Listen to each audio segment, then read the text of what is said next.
Hello. Hello, people.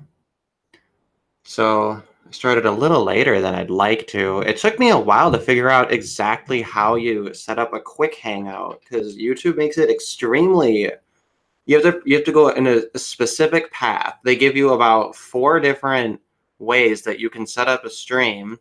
Like you can click that little button, that convenient little upload or go live button. But no, if you do it that way, fuck you. It's not gonna be quick. You have to use the regular like custom thing where you set up a bunch of shit. And then if you do it through like their new like event thing, if it's an event, then it's not going to work. So if you think you're planning ahead and that's going to make it easier to start on time, that's actually going to make it harder to start on time. And then when you need to like delete all these fucking duplicate videos that you try to make, they make that convoluted too because they can't just list them with your videos because they're events, right? It's all stupid. It's so fucking dumb. That's why like I really want a competitor to smash YouTube and make it not my problem anymore because literally anyone is going to do a better job. Like it's just awful how they have it set up. Anyway, I feel better now.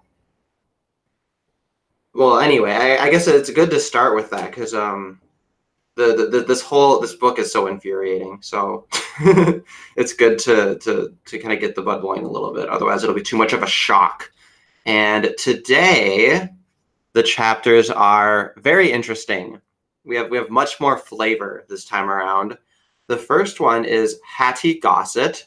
Hattie Gossett is like a black feminist playwright, and she's gonna be doing some talk back.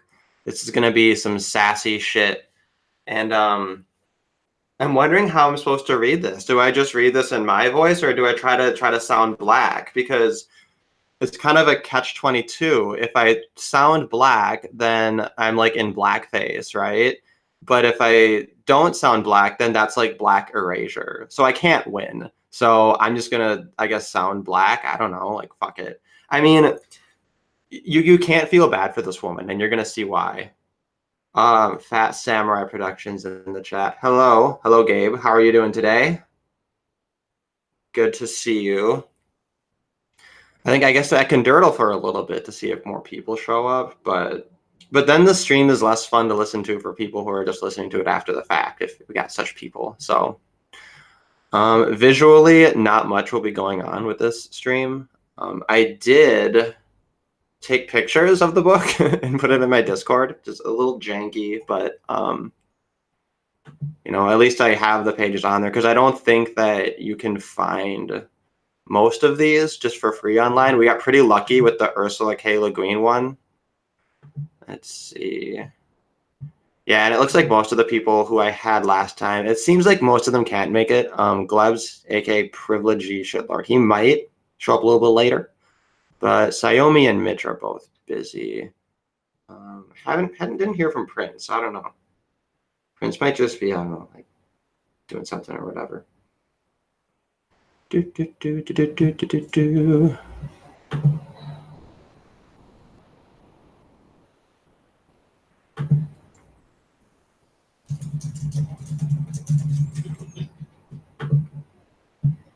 But yeah, I'll post a link in my Discord chat. So then if anybody, I guess, is listening to this semi-recently, then you can hop in there and I have the pictures posted of it to follow along. Where is it?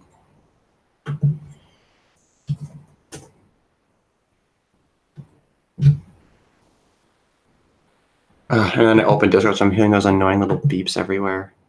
Beep, beep, beep, beep, beep, beep, beep, beep, beep. Okay, thanks for bearing with me there. I'm just going to go ahead and dive into it. So this one by Hattie Gossett is called A Men's Movement, a Page Drama. Actually, you know what? It's not that hard for me to just screen share the pages as I go through. We'll try that. I'm going to try that. So let me just open up the Discord and open this up. And it's loading. Okay, so this one. So it's going to be a little annoying to switch each time. Okay, and then to do the screen share, can I just make it an application window like that? Okay. Okay. I think that looks okay. It's probably really small, isn't it? Well, there's probably a way to like crop it to make it whatever, but whatever. We'll try this for now. Okay. So it's called Men's Movement, a page drama. Number 1, dear reader, welcome. The page drama you're about to participate in aims to speak through an ironic satirical character voice to some of the questions raised by the emergence of a men's movement in these days of patripower. The character, girlfriend, bombards us with random questions organized under vague subject headings at a relentless pace, the better to express herself. You might feel girlfriend is responding to a particular someone or thing. In fact, she's practicing back talk, an African American oral tradition wherein one actually talks back to the power of the printed page or TV movie screen or live public speaker or performer. Those whose class or cultural MO dictates deep, dignified silence in the face of power find backtalk savage, ignorant, rude, annoying, quaint. Backtalkers sometimes get asked to leave places. This has happened to the author and certain people she knows. Once backtalk gets going, it has a life of its own. It just runs. So when girlfriend hits her stride, she's running it because her backtalk has become its own thing, running far past reaction and into action. Now that you know the context of our page drama has begun. On the next page, please find a 2-part multiple choice prep quiz to get your blood boiling and establish a mood. Then we get to the heart of things on the following pages with Here We Go. Okay. Can you just imagine like trying to take like being obnoxious and yelling at people and saying this is my oral tradition, and how fucking offensive it is. This is an African American oral tradition. Like what? Like so like the stereotype about black people in movie theaters is like they're not denying it. She's saying this is our oral tradition, right? This is whatever.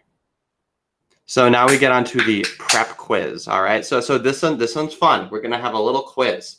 So you write down your answers, and then later we're going to see if your answers are correct.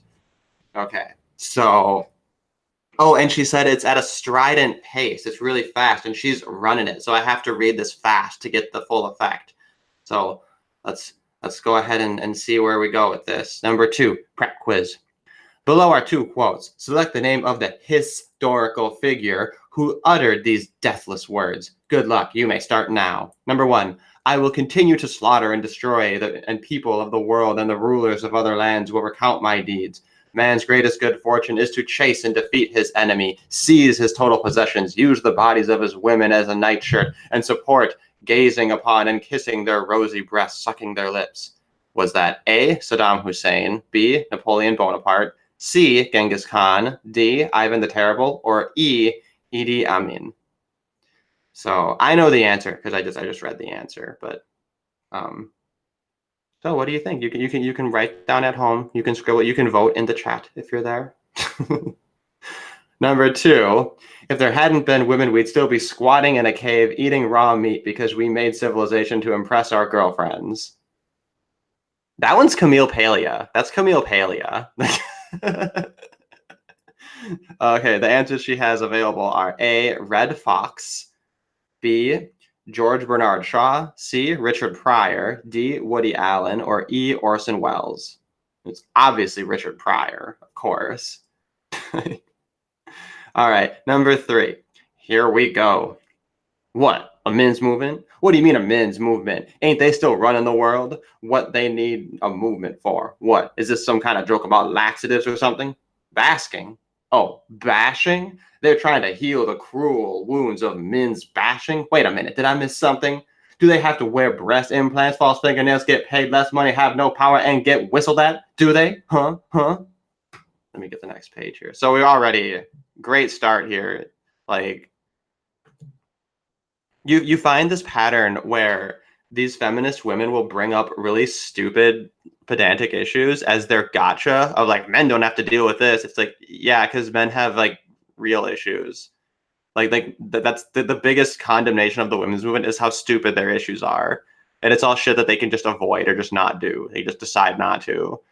So, and this is the thing. I don't feel bad mocking this writer at all because this is her response to a men's movement, right? This is her response to men dealing with the issues. And it's bitchy and it's ignorant and it's stupid.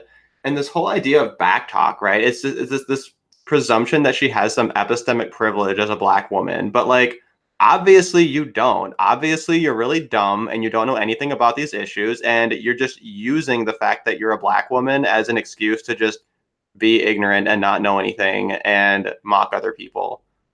So now you're going to get mocked. Now you're going to get backtalked, and I'm going to read your stupid fucking essay and make fun of it. Let's continue. Well, what do they mean? What are they going to the woods for then? Oh, really? Sensitive? Does that mean they're against rape now? When they come back from the woods, do they issue statements against child abuse, wife battering, incest, lesbian battering? Do they pledge that the next time one of their street corner or health club buddies is running off at the mouth about how he snatched him some pussy, then kick that bitch in her ass? These guys who paid all this money to go to the woods with what's his name, will they silently organize a small group to take their brother for a little walk and show him some tongue and penis restraint exercises guaranteed to permanently clear his mind of all thoughts of ripping off pussy or bitches or kicking ass? No? What do you mean? What do you mean not exactly? Well, what are they going to do? What's for then? Is it to get in touch with their homoerotic selves? To discover the queens within? To stop worrying about the size of their dicks? Not exactly. What? Playing drums? Dancing around the fire? Camping out? Is this some more pseudo-tribal stuff? A revised Airsat's Heart of Darkness number? A bunch of boys playing games with the cultures of people they don't know how to live next door to? Number 4, at home. So they really pay money for this bullshit, huh? Well, after their sessions around the fire, do they at least know how to hang up their clothes, food shop, cook real food, do laundry and dishes, clean their own rooms, apartments, home offices? Do they send their wives, daughters, mothers to grad school, then run the house and work full-time while homegirls be studying? Will they know how to get up in the middle of the night when their kids cry? How about potty training? Will they care for their sick old folks instead of leaving that responsibility to their sisters, daughters, wives, or a nursing home? It's stupid because men already do a lot of those things. And then when women get to do those things, it's because men are working full time. Like, this is just, it's so fucking delusional. So fucking delusional. We're going to continue. I'm breaking the strident black woman flow. How horrible of me. What erasure. Yeah, the way this is curved, there's like no way anyone could read this, but we're actually almost we're like halfway with this one. Will they dress the kids, do 3 laundry loads, fix breakfast, carpool the kids to school, work all day, carpool the kids from school to private lessons and play activities, supervise homework, talk with the kids, iron, cook dinner, wash dishes, go to the PTA meeting, put the kids to bed, make lunches for tomorrow? Like, all that shit's, that's not hard. None of that's hard. Like, you understand that the reason that you're doing those things is because you can't cut it in the actual workforce doing actual hard work, the kind that drives people to suicide. Like, you're complaining about the fact that you have an easier role. Like, oh no, you have to cook food and drive. The horror. Like, how fucking entitled. So fucking lazy and entitled and stupid. Will they be able to do the Kwanzaa cards and thank you notes? Yeah, the fucking Kwanzaa cards. That's what makes it. That's what makes life as a mother so hard. It's all those Kwanzaa cards. After the divorce, will they pay alimony and child support on time consistently without having to be taken to court? Will they learn to raise 4 kids on missed child support checks, on welfare, in a shelter, on the street?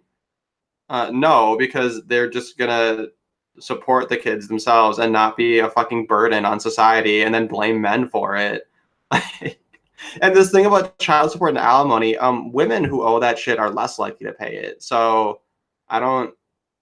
that's not a women's issue. This is just fucking entitlement. I can't make it like more than 2 fucking sentences into this without stopping to just like blink into this oblivion. Like, how stupid you'd have to be for this person to like relate to you.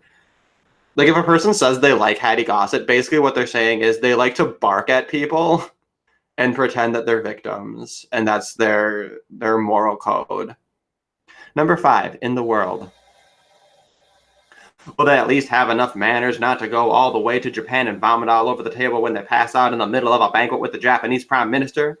Will they wear 20 pounds of makeup, tight skirts, high heels, and diet compulsively? Will they develop anorexia and bulimia? Will they demand that the Pentagon fundraise by doing bake sales? Will they learn to type, make coffee, operate the coffee machine, fill out a FedEx form, answer the phone, and take a coherent written message order for lunch or flowers over the phone, pick out gifts for their business associates, girlfriends, wives? Will they join in a campaign to make sumptuous housing, healthcare, and food constitutional rights? Will they still own all the means of production? Like, this is how production, that's like the only like technical phrase she's using. So literally she's too dumb to understand communism. So then when she reads Marx, she's like, wow, that was really profound. She just plucks it out and just uses it out of context. Right. So I really feel like she's morally outsourced to communism and to Marx. And then it's just entitlement all the way down, just built on entitlement. Because for her to acknowledge anything but that would be to basically admit that she sucks, and it's easier to just bark at other people. But man, like, again with the fucking makeup thing and this whole like beauty standards, like, first of all, this woman doesn't diet. Like, you can look at pictures of her, she clearly doesn't. And like, you want to talk about beauty standards, I mean, all women have to do is just not be too fat. Women can even be kind of fat and they're still considered attractive. Like, with men, if you're even a little bit fat, then like you've missed the ideal for like male physique. You have to either be like skinny and toned or like actually build muscle. For women, there's like not even a standard of build muscle. Like, you know, but yeah, but women definitely have it harder, definitely. And like all this shit they're listing about operating a coffee maker and the coffee machine and what, taking down lunch orders and picking out gifts. Like, do you think that that's what men's work is like? Do you think that do you think that that's harder than what men actually do when they're actually producing things? Like, no, they're just making up busy work for women to do because they got fucking bullied into adding all the women to the workforce. And like, it's such a fucking waste just to like have women LARP as though they're legitimately part of an office. It's so stupid. It's so fucking dumb. I've been neglecting the chat. I'm just gonna hop over there and see what's what. Oh yeah, hi Scooter. Good to see you in here. Being loud and obnoxious is a tradition. This just sounds like slam poetry. I mean, basically, yeah, basically. All right, we're gonna keep striding through. We're gonna keep striding on because I mean it's funny. It's so funny. Like, I read recently that Hattie Gossett's like house got burned down, and I was like, oh, that's too bad. Like, I don't want anyone's house to get burned down. But then I read that she lost a bunch of poetry, and I'm kind of like, oh, maybe this was for the greater good. Is that mean? I mean, this fucking thing she wrote here is so mean. Could you imagine that the reason I'm doing this series, the reason it's so fucking infuriating is that, like, all the time, what you can do is you can twist a feminist arm into saying, oh no, we care about men too, and now that we're aware of it, we're going to start doing shit. Bullshit. Like, they've been aware of it the whole time, and they've just been bitches the whole time. And like, that's what this is. This is just a chronicling of them being bitches. And like, you know, fucking by their bad fortune, I found this book, and I'm going to fucking expose them. I'm sure that at least a few of them were thinking, ooh, shit, now that people are like actually paying attention to men's rights, I hope no one finds that fucking book. Sorry, bitch, we found the book. We found the book, and now you're all exposed. I'm gonna speak your true name and fucking banish you. All right, let's continue. Will they get paid less? God damn it. Will they get paid less? Will they get paid less? This was written in 1992, right? So this is decades after it's become law that you can't like pay people less, which that shouldn't even be a law. That really shouldn't be a law, because if these women are legitimately producing more value and getting paid less, that means that competitors can offer the women more money and then take better workers, right? In theory, if that's actually true. There's already a mechanism under capitalism that fixes this. And the fact that it's not utilized suggests that either women are dumb and don't know how to negotiate, or they're just not valuing the money or whatever. Or it means that this narrative that these people are just producing more value and not getting paid for it is absolute bullshit. So, however you slice it, there's no justification for having like an equal pay act. It's so stupid. There's no point. All it does is it makes it like harder to hire women because now they can like cry to the government and then basically bully you into having to pay them more money and to make up bullshit tasks for them to do to justify keeping them around when they're not producing anything. So yeah, this is decades after they have that in law, and now you still have bitches writing, "Well, they get paid less." No, they won't, because they aren't, because it's not a thing. You're so stupid. Will they have to smile more? Will they learn to cheerfully accept racist, homophobic, elitist, sexist, stupid jokes, plus sly feels, pinches, neck bites, sex requests, and remarks about pubic hairs in the coke?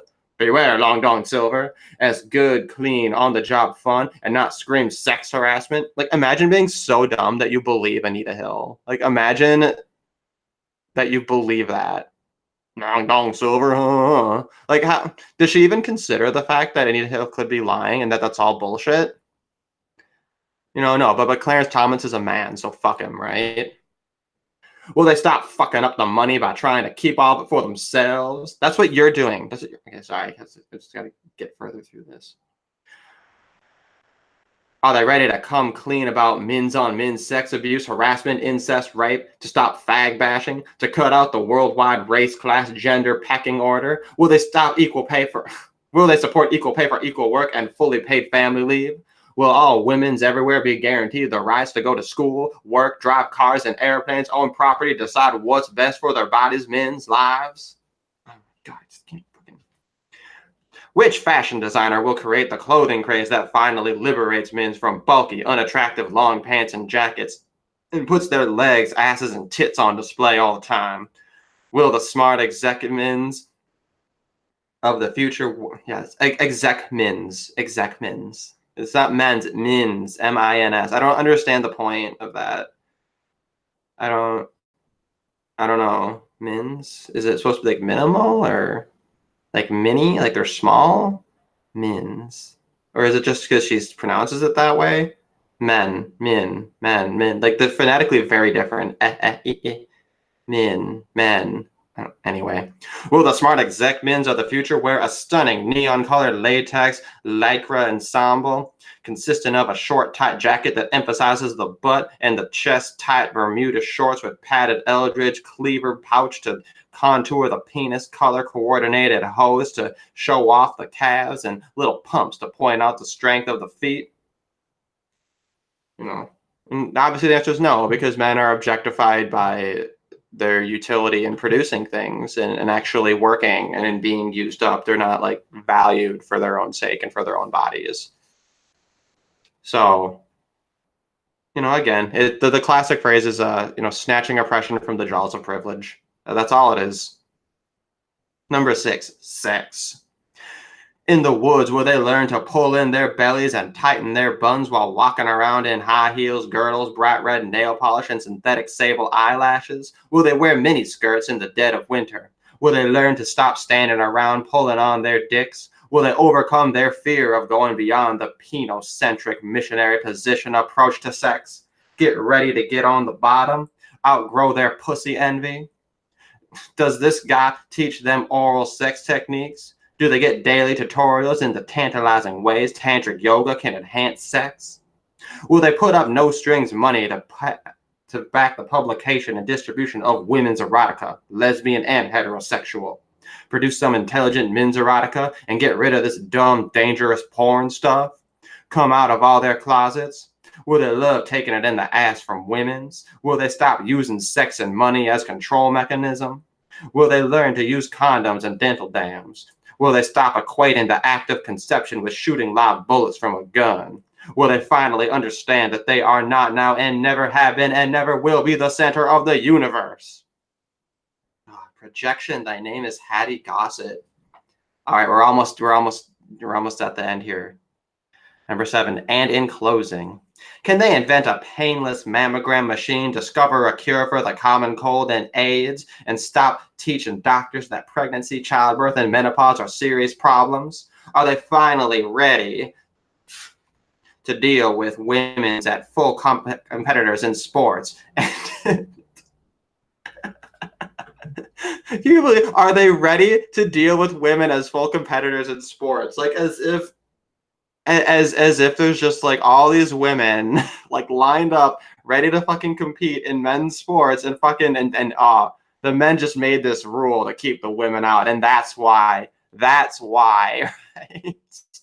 Like this aged so poorly in light of the trans women in sports, which I fully support. I wholly endorse as many just roided out, super buff, completely masculine, no surgery, no hormones, nothing, just totally, just literally men who identify as women, just beating the shit out of women in like women's fighting competitions. I 1000% support and endorse that because equality. It's so important. We need to have that. It's important. There's nothing grotesque about that, nothing awful about it. You know, fuck all these conservatives who are like, oh, we need to have men be men and women be women again, and blah, blah, blah. And oh my God, these poor women. Oh, fuck you. Fuck off. Like, you're totally on board with all this egalitarian bullshit when it comes to, like, suffrage, when it comes to all these, like, special advantages for women. But then, no, as soon as some women get their asses kicked, like, in the boxing ring, oh, now it's too far. Oh, yeah, a woman got hurt and she's crying, so now we have to care. Oh, fuck that. Fuck that. Nope. Anyway.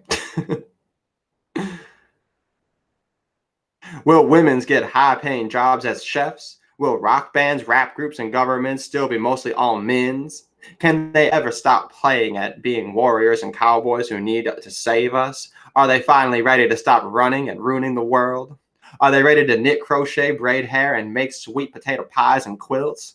Will they quit fucking around with gold-chained bombs, guns, boom boxes, and get interested in clean air and other earth-respecting activities? Will they stop trying to have all the power all the time all over the world? During this depression, will they decrease unemployment and welfare benefits? Will they ever support the campaign for dignified and well-paid full employment? Get involved in the campaign to abolish women's unpaid labor.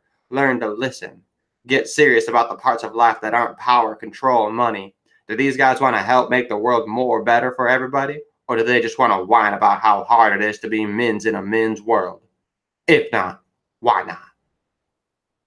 And the quiz answers, number 1 was C, which was Genghis Khan, and number 2 was E, which was what was his name? Starts with Orson Welles.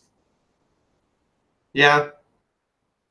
Ugh. Man, my brain is just like rattled. I need to take a little break here. Just, like chill out for a little bit. I'm gonna stop screen sharing for a moment here. Cognor says, mammogram rape. Oh my God.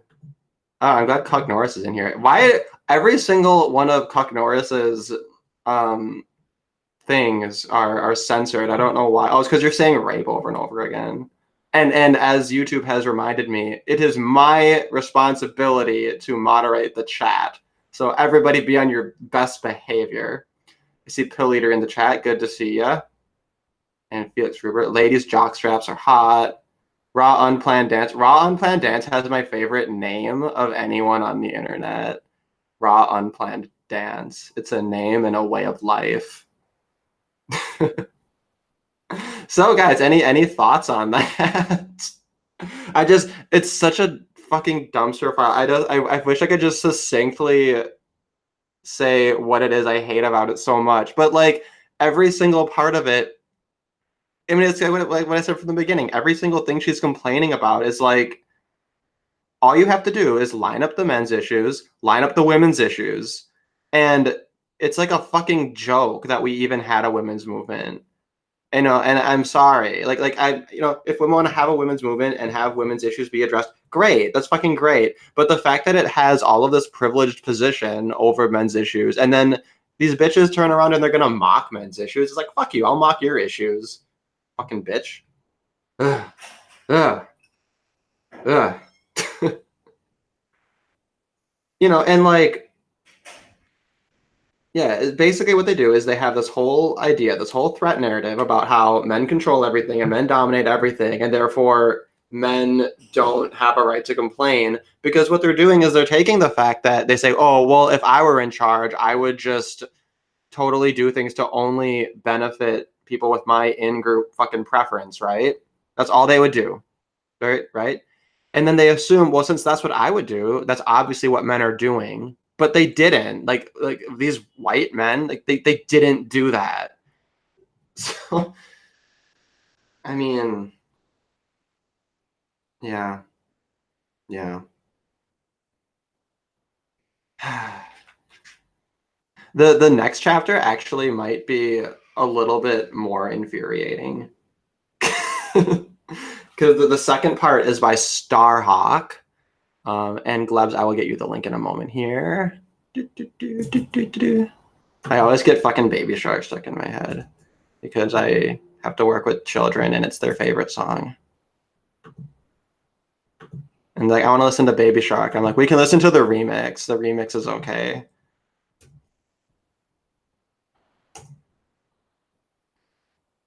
All right.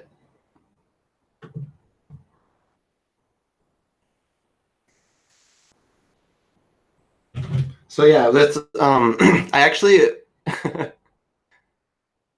my GFL is Baby Shark. Is she like 9? Like Jesus. I'm joking. No, I actually I like a lot of music for kids. For a while I really liked Mini Monty music. I kind of outgrew that. No, she's Chinese. Yeah, that explains it. Everybody here loves it. Everybody loves it. I really I can't talk. I have a fucking Mini Monty because it's I don't know, it just makes me happy. It's just it's and it's actually like well produced. The thing I hate about entertainment for children is what a lot of people do is they assume, oh, it's for kids, so I can just make a bunch of garbage and like they won't know any better. And it sucks. It's such an insult to children. Like they actually like do appreciate quality and things. Like there's this band Heavy Saurus. Heavy Saurus is like a legit awesome metal band. And like they make music that's child appropriate, but it's still metal, you know. It's just that they strike a good balance and they all dress up like dinosaurs. I guess that makes them scalies. I don't know. But fuck it. Those are the two greatest metal bands of all time are Lordy and Heavy Saurus. all other metal is fake and gay and LARPing. Hello, everyone. Hello, Glebs. Nice to see you made it. I don't know how much of the first bit you caught, but basically it's back talk. It's back talk, which is an African American oral tradition, and you can't mock it because if you do, that's racist. Well, everything is racist anyway, so what's the difference? You know, that's kind of where we've got, right? It's like if we're all gonna be called Nazis and racist and everything, then fuck it. They already called everyone the worst thing they can think of, so I guess that's the death of name calling. Have you seen Knowing Better's video? That's the one that Random or Cam made a response to, right? Everyone's been talking about it. Yeah. Yeah, I can't really add anything that that he didn't. But that was ugh. It's just amazing the lack of self-awareness from those people. Priviledger says avant-garde hate and it got filtered by the chat. Literally, you had the word hate in there, so it got filtered. I don't think it used to always be like this. I haven't done many streams, so I haven't seen much of the other end of it where like what gets filtered or whatever. So okay, so rape gets filtered, which I guess makes sense. Hate gets censored though if you just say hate. It's really weird that, you know, I think it's like their AI that was I suspect that it's AI that was trained on the, what was it called, Candid, yeah. And that's the problem with, you know, AIs. AI doesn't take context into consideration. You know, a lot of people don't take. So, you know, if natural intelligence isn't often good enough for that, artificial intelligence neither would be. So, and sometimes those rules are so really weird.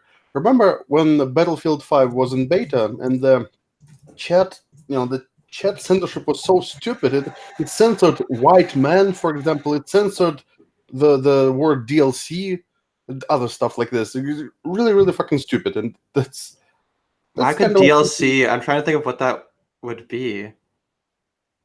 no. I think it's people didn't like. Well, someone just marked all those people complaining about day zero DLCs or something, and they AI decided that the word DLC itself was problematic. Let me find this article. That's really funny.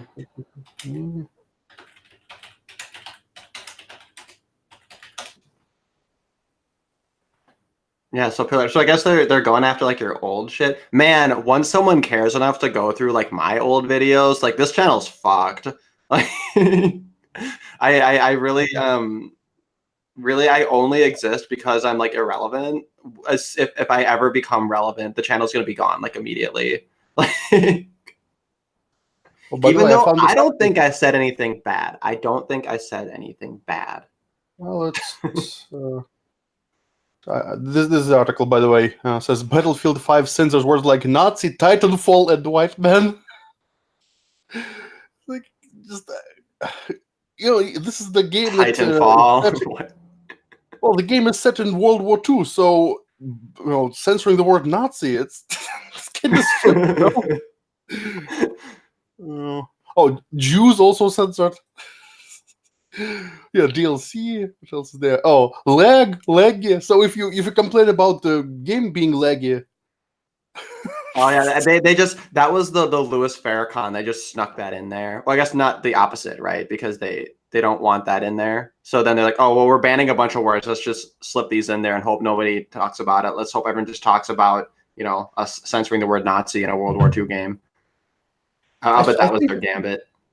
no, I think it's just it wasn't deliberate. Obviously, it's just their AI was really the game was really undercooked when it was released. A lot of content was promised to be made later. So it's like you're buying a new game for $60 and like promises of this game being finished somewhere in the future. Yeah, great. Maybe I'll pay you the rest of the money when the game is ready. Just here's your $60. Well, it's only 30. Well, it's not a full game, so it's not a full price. I made a video game purchase recently. A bunch of JRPGs were on sale, and I was like, Final Fantasy VIII for $5. Like, yeah, let's do that. So I don't know. Every few years I'll like replay some of those games. But actually, Pill Eater made a video about Ludism, and it made me kind of depressed because it made me realize that like that's something I've been wanting from games, but I don't think I've ever had. So it kind of made me sad overall. But like I always do this where like I make up the game that I wish existed, and then I just like look for something that fits what I want, but like what I want just doesn't exist, doesn't fucking exist. So So what are your quote unquote unrealistic criteria for a good game? well, okay, so like my favorite game ever was Saga Frontier, even though it was kind of an unfinished dumpster fire. Like it had a lot of issues, but it was like the first like big like sandboxy kind of RPG I made, and like the plots were really simple. You had a really simple overarching plot, and then anything you did in like the middle of the game was basically just grinding, basically just like filler to fill in like a game. But like there's something about that made the plots like more interesting. They didn't have all these like complicated twists and turns. It was very like simple and straightforward, and you just had like this sense of like ultimate freedom of like there's dozens of different like worlds you could just run around and just do whatever you want. And it didn't really hold your hand. Like you would just run around and like it'd have like really ludicrously like uneven um difficulties. So like you could just wander into an area and not realize that everything's just gonna kick your ass, and then it's like, oh, a good thing I can save whenever I want. And I just love the style of it too. It had kind of like a little bit of an anime, like chibi-ish sort of a. I love chips and sprites, you know, like it's. Mm-hmm. Well, I mean, the way you describe it, it kind of sounds like a lot of games that had the similar. Yeah, there's kind of a je ne sais quoi to it. Like a lot of games are kind of like it in certain ways, but like most JRPGs are way too linear. They're way too linear, and I don't know. Usually the characters I just don't even care about, and I don't know. It might just be that I played that game at like a certain young age, right? And because of that, there's kind of this nostalgia factor. Because that's one thing about games too, is like you don't just experience them like as they are. You experience them like where you are, and in like a larger context of where like the expectations of games are. And that's why like I'm playing Final Fantasy VIII again now, and like it's really striking me as very dated, just like visually. And then it's so funny because when that came out, that was like the apex of like awesome graphics, right? But well, graphics. It's kind of inevitable that graphics will be will look like shit in the future. Even the best looking games of today. It's worse when other elements, like gameplay and other mechanics, they get they don't age well. That's worse because you can ignore bad graphics. I mean, as long as you can still understand what it's supposed to be, the graphics are okay. Sometimes if the sprite work is botched, so it's hard to tell what you're looking at. That's where the graphics are, for the lack of a better term, problematic. As long as it serves a purpose. But if the gameplay is busted, there are some games that look just stunning, but playing them is like torture because the game balance is all over the place, and it's a big fundamental issue. no, and I definitely agree on like the graphics thing because like they're literally cosmetic, you know, and like a lot of the best gaming experiences is kind of in your head. Like we're playing a Magic the Gathering game, you can kind of imagine what's going on. You don't need like this like big visual spectacle. And I think that's where like video games, like I really largely ignore like the main movement of them because it's so much just the same as like movies. You know, it's just very big and very theatrical, and I don't really I like things to be a little bit more understated. I think there is kind of a timeless like elegance to like chip art, like that. I think always kind of looks good. Well, if it's done right.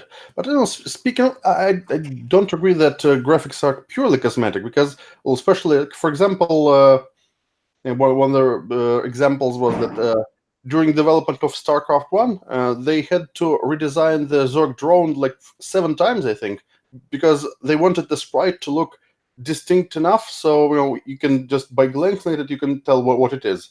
Because Zerg units are kind of similar looking, so they had to design them in a way that they wouldn't all mesh together or just be like one mass, and every unit had to be well, they had to be in the same aesthetic for the same race, but they had to look distinct enough so people wouldn't have problem deciphering what they're looking at just immediately.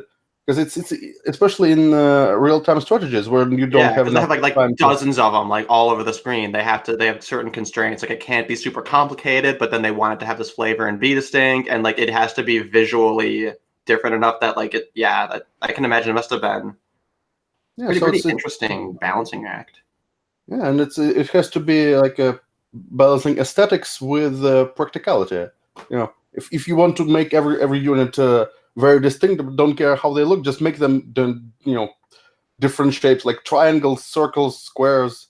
Every unit would look different, but it would look well.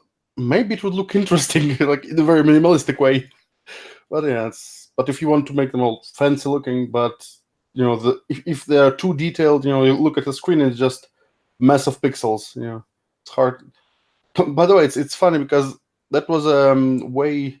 Well, it's not stealth, but to before radar was invented, it wasn't camouflage strictly speaking, but military naval vessels were painted with different different colored stripes and weird shapes, So when enemies were trying to, if you try to target them, you need to know the distance, at least approximately.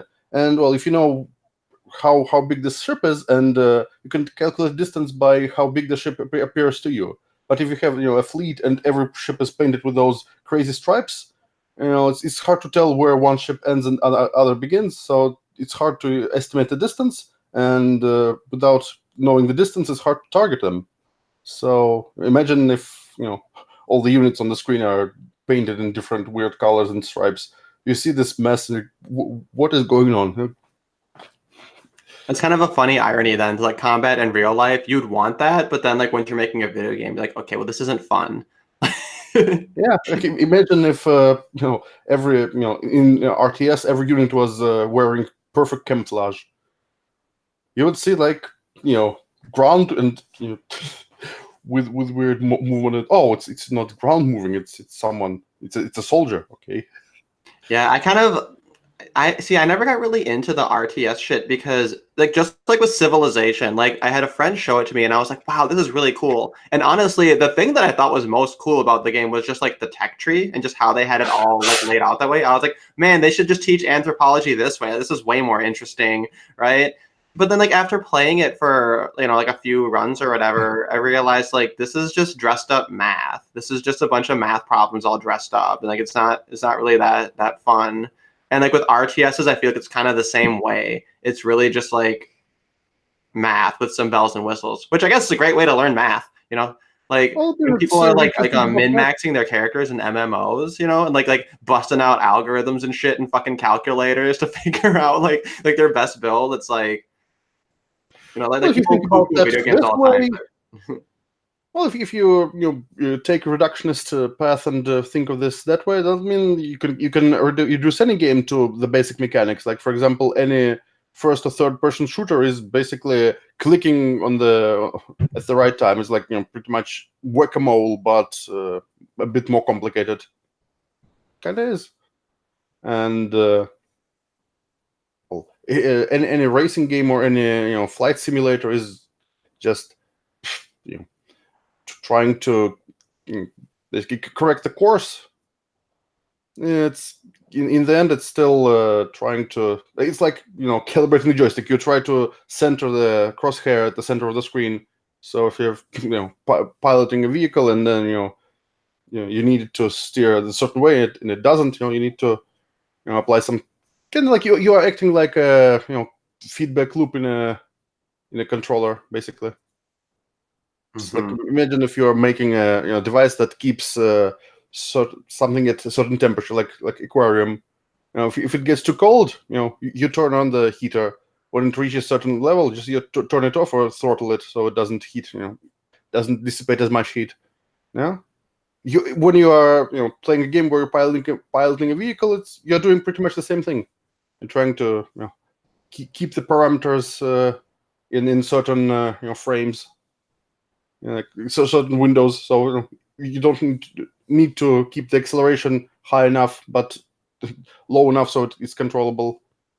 So now I'm just imagining like a virtual aquarium simulator. I'm sure those are out there. yeah, like balance everything just right. Introducing certain things. I guess it's basically Spore. Just make a realistic version of Spore. Actually, there was this game called Seaman. Not Seaman. Seaman for Dreamcast. Well, it was like very weird virtual aquarium where you could talk to the eponymous Seaman. Why would they call it Seaman? Why would they call it that? Could you just imagine like they're developing a video game and through everything single stage of it, like nobody points out like semen. Maybe that was the point. Some I don't know. Some games are some names are really weird. Like they didn't think about it. Or there was a board game about sailing naval vessels. It was named after a certain geographical feature, Cape Horn. But if you pronounce it quickly, it sounds like gay porn. That's funny. But then it's not the game's fault that this geographical feature has this name. They didn't invent it, so That's true. They didn't name it. They could have named it after something else. Raw Unplanned Dance is like, what is this live stream about? Yeah, we got on a little bit of a tangent because so in these streams, I respond to 2 different chapters of women respond to the men's movement. So yeah, there are some new people here, so I guess I should introduce the book. It's called Women Respond to the Men's Movement. It was written in 1992, and it's a collection of essays. So I guess some of them were written earlier than that. But it was a collection of essays written by feminists or just famous people in various women's movements, and they're all responding to the men's movement of that time, which was predominantly the mythopoetic men's movement run by like Robert Bly. So one thing that people don't realize about men's issues is they didn't just magically spring into existence in like 2010 and onward. You know, they've been around for a very long time. Many issues have been around as long or even longer than any modern women's issues. And 1992, you know, it's really not that far back, but it is kind of pretty far back. We usually don't go that far back, at least when it comes to like direct like responses to things. There's this wide perception that like feminism went off the rails at like the third wave or whatever, and you know it's kind of always been garbage. You know, at least this is kind of an interesting snapshot in time in the early 90s. Rob says, "Oh, I didn't know the measurement was that old." Exactly, like, and it is. It's the whole thing is like with Paul Elam, people point to him and say, like, you know, maybe you could have told us about these in a nicer way. Maybe you could have been more diplomatic. Maybe you could have been more understanding. And it's fucking bullshit. It's bullshit because we had a men's movement that was basically a bunch of dudes like just going to the forest and having warrior training and doing the self-discovery and self-help. And it was, you know, braiding hair and writing poems about their moms and wearing animal wolves masks and shit. It was like really kind of hippy dippy, you know, like there's this approach that was like totally non-offensive. And yet these women are still going to find a way to have a wild hair up their ass over it and still complain about it. So the point is they're going to call you a misogynist no matter what approach you take. So we might as well be, you know, doing it Elam style where where we're writing shit like oh, what was it? Defending the ideology of rape, or oh yeah, if you see Jezebel in the road, run the bitch down, you know, that kind of stuff. Classic articles, classic beautiful articles. You know, we might as well take that approach because even this like really docile, really peaceful, really hippie men's movement, you know, even that was too much for them.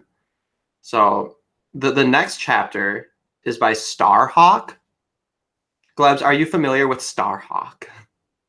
Sounds like a name for a Nintendo 64 game or something. Yeah, right. Or a fat white bitch who likes to LARP as a native, basically. So she's Starhawk, and she is a famous feminist healer. I have a couple of clips. We don't need to get too down into this rabbit hole here, but like just to give us a flavor of what is this? I need to close this one. Just to give us a flavor of like who this woman is and what she's like, I'm going to wait, where did my fucking things go? I lost all my tabs. Why do I have the hardest life? Well, did you accidentally close the window? I don't know what I did. If you close the window, you can Control Shift T to reopen all the closed, the last closed window or tab. Because I know Control T does make a new tab. Yeah, Control Shift T. Oh, okay. Well, I can just grab it really quick. It was at the very beginning of that video anyway. Starhawk. I think yes, this is it. This is the one. And I don't. Okay, so my audio is going through my mic right now. I think if I can pair it because I have a proper audio capture from the output, and I can share the video with full 30 FPS. Oh, good. So instead we won't just be watching it through like a shitty screen share and picking up on a mic. I'll just send you the YouTube link to it. All right. Let's just watch. I just want to listen to the song at the beginning and make fun of it because that's where I'm at mentally. All right, here it is. present me to everyone so everyone can enjoy this. Oh, this is going to.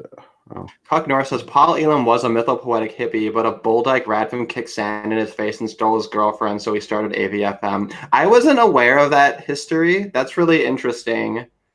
I've heard him talk a little bit about like his past and everything, so I'm kind of vaguely aware of that, but I wasn't aware of that particular story. But that's poetry. That's poetry if ever I've seen it.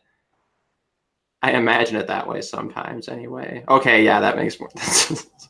Like that would be something out of like a book. Like my favorite is Black Knight Fool is like always up in the chats, like complaining about lesbians. He's like full blown like dial 11 LQ.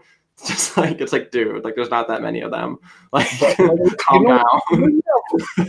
That story reminds me of this plot from Futurama where Professor Farnsworth was hardcore against homosexuality, and turned out that it was because he had a robot girlfriend and she cheated on him. Oh yeah, that was a great episode, and they're all on like the robot island. I mean, like the robot, like Spring Break or whatever. It was a different episode. Both the robot island.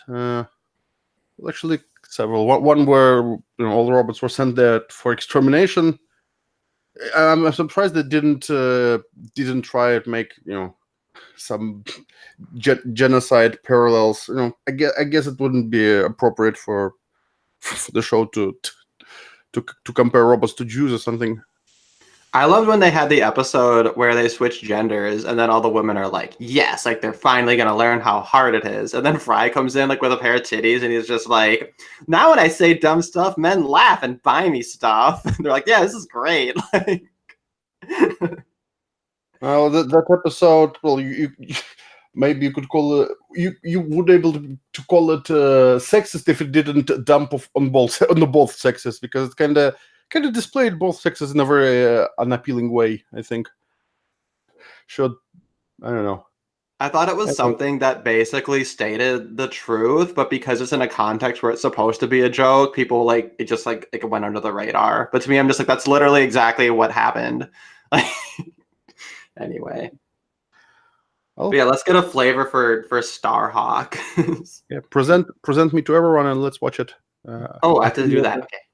I have no idea what it is, but I don't have high hopes for this video. Raw Unplanned Dance has asked you where your accent is from. Latvia, right? Yeah. That's right. All right, Latvia, home of the greatest Eurovision entries. Oh, I don't watch Eurovision actually. Hey, you guys said Wolves of the Sea, so that's forever a favorite. Oh, I don't share mine. I have to share yours. Yeah. Here we go. Found it. All right, let's watch. We are a circle within a circle with no beginning and never ending. We are a circle within a circle with no beginning and never ending. We are a circle within a circle with no beginning and never ending. That sounds like some cultist chanting. It is. It literally is. It's some goddess shit. Anyway, remember remember Max Payne, where in Max Payne this secret organization was called the Inner Circle, and they were like the super mafia, and did all this weird stuff and secret societies and shit. Well, okay, because circles are very important, because linear time is a Western white patriarchal construct, right? Because if you go to different like indigenous tribes and shit, time is cyclical, and these woke white women, they're gonna recapture time, because we are a circle within a circle, never ending. You know why the real reason why is because straight line is like a dick, but a circle is like a vajayjay, and that's it. Why... No, exactly. That's the radical feminist epistemology. Is logic is very linear also, right? There's a phallocentric nature to logic and to syllogisms and to things like physics and mathematics, because you start with certain axioms or you start with certain propositions, and then you build on it with new conclusions, and then you use those conclusions as new propositions and new parts of logic. And it's just a penis, and it's a growing penis too. It's a penis that penetrates nature, because patriarchy is the light and nature is the darkness and the mystery and the magic. And this is why what we call progress from like a white Western perspective is really just a white dick into the darkness of nature, and we're literally raping her when we gain knowledge. I think that the only reason they do it is because to explain why women don't have logic, because logic is dick. I mean, it kind of is. It actually reminds me of this is something that Turd Flinging Monkey brings up a lot, which is like this idea of like Maslow's hierarchy of needs, right? Where you have like 5 stages of it, and at the top you have like self-actualization, and then you had this like this woman like analyze it in a gendered context. And basically what she found is she was like, oh, like women don't achieve the last stages. So she just like feng shuied the hierarchy to create 5 stages so that there's men's and women's. And it's like, no, like they just stalled out at the 3rd stage. Like, which, I mean, we're speaking in generalities here, but. So basically, bitches be tripping.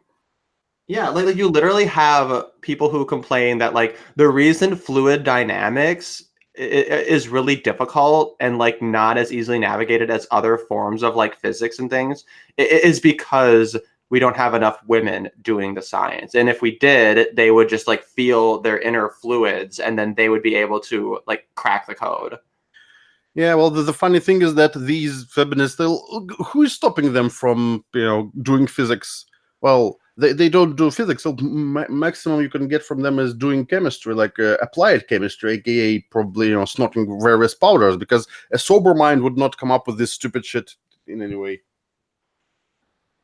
So she's there's another one too that so this is a super old one where she's talking about like magic and things. So just to get a flavor of like who she is, like what she looks like and talks like, because I just feel like it's important to understanding like this passage.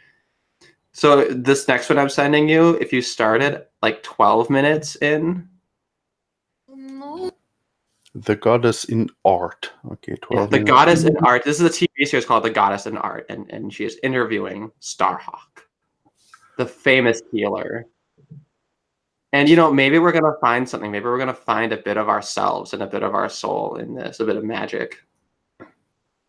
Yeah, magic as in magic mushrooms. Yeah, we'll see. Yeah, let's take a look. Thing that has factors that go far beyond that. So I think mystery is a necessary corrective, to our scientists, to our politicians and our political movements. Because one of the things that always hampers political movements is people get stuck again saying, this is the answer, and if you don't agree with my particular version of the answer and exactly the way I phrase it, you are bad and wrong and, out. Yeah, only the Sith deal in absolutes.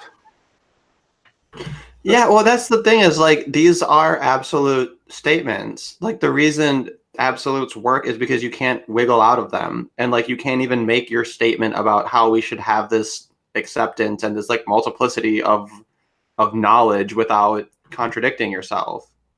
And it's just like an elementarily like logically obvious thing.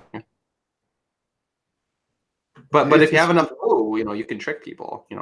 Ooh. Yeah, well, that's how politics works. So it's not about finding the truth. It's kind of like how lawyers are not interested in the truth. They're interested in winning the case, whatever it might take. So.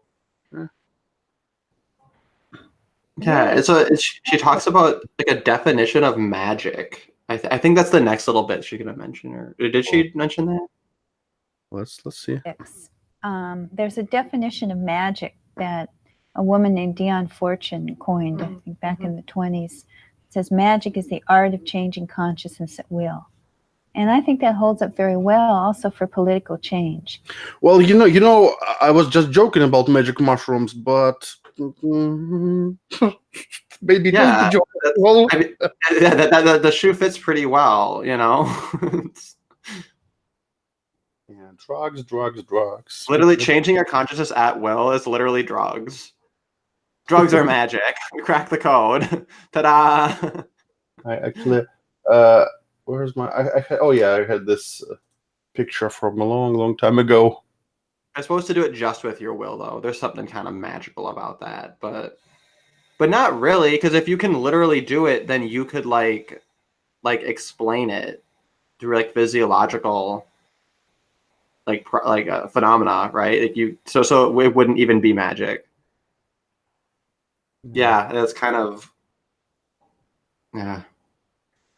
And then just a little bit of a more recent interview, because that was a super old. And this one, I lost where I had it. I want to hear what else she says here. Let's take a look. Okay. When we're talking about the kinds of changes we need in our culture, we need vast changes in consciousness. And that can't be done by imposing it on people. Right, or thinking that you know the solution. Because really, when I saw the image of the bridge, collapse like that, I thought the bridge that human arrogance built, that was, it was to stand, or that, we think, that we can reason our way out of it, but actually by not putting reason in a perspective, it becomes... Well, does this bridge not know that there are a lot of bridges that our arrogance built and they still stand there perfectly fine?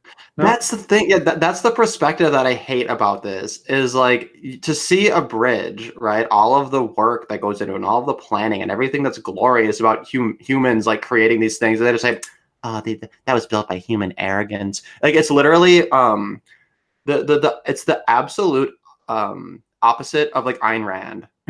Ayn Rand like comes to America and she's like looking at all the skyscrapers and she's like, this is the most beautiful, glorious thing ever. This is the heart of morality and this is what humans do and what they achieve. And she's like just like in awe at this like spectacular artificial thing. And then like these women are just like, that's just a bunch of arrogance. Why can't we just do magic? I think that what she meant is like, I guess if I was to be very charitable, I think she meant that all the bridge that collapsed, people who built it were too arrogant and didn't think that they thought that their bridge was better than that it really was. But it's not arrogance. It's just either miscalculation or just bad engineering practices. Because this is not magic. This is scientific. Well, they're juxtaposing it with the earthquake, and the idea is that like it that it should stand up to the earthquake is like an act of defiance or something. Well, imputation of will on just casual natural processes. It's just like. Well, I guess if you build something in a seismically active area, you have to factor in earthquakes and make the structures are more sturdy and able to withstand at least to some extent earthquakes. But no matter how sturdy a structure is, it can't withstand literally anything. At some point, it would be easier cheaper to rebuild it than to build it so sturdy that it cannot be destroyed by any earthquake. Because sometimes earthquakes are way more powerful than normally. So see, and that's kind of an irony, right? Is that the people building the bridge probably have a much stronger grasp of that nature than these like actual witches. Like they're unironic, like hippie witches. But yeah, and then the third video I sent you is just it's her talking about this thing called permaculture. And the idea of permaculture is that you have like a self-sustained bubble.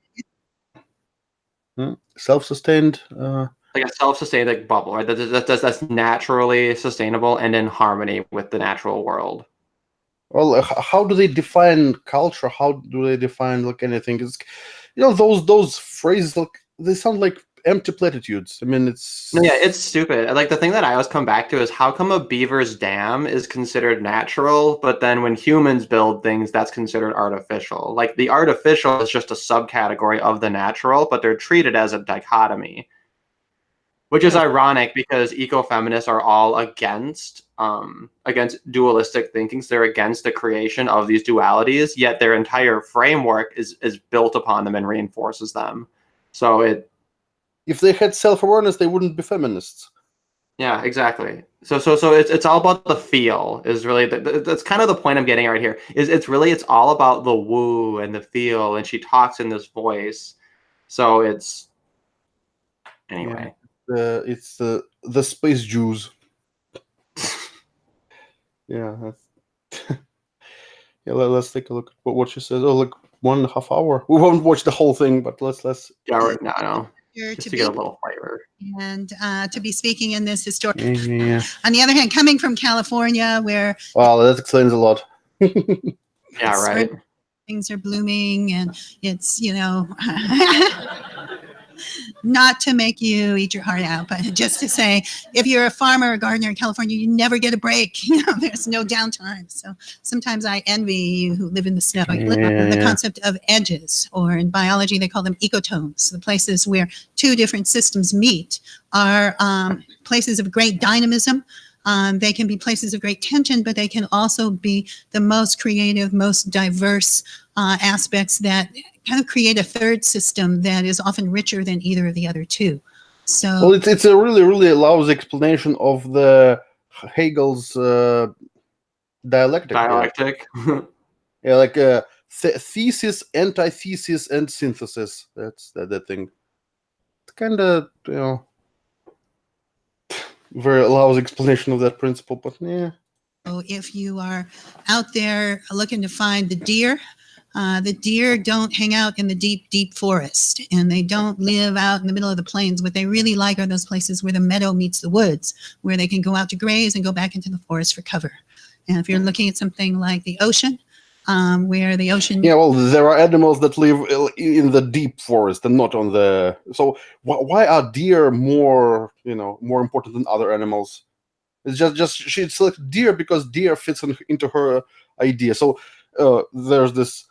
Her idea is that when two different things meet and there's like a gradient between those two, this is the most important and most interesting part. So, and deer live in this kind of place. So deer are the example of this what is more interesting about deer than any other animal?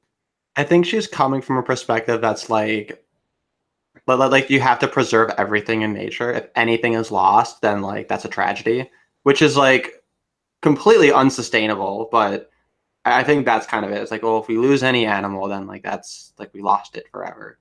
Even though like scientifically that might not even be true. Like soon we're gonna be able to just like recreate shit. We're like, hey, I want dinosaurs again. Fuck it. Like, well, if Jurassic Park taught me anything, is that some animals should remain dead.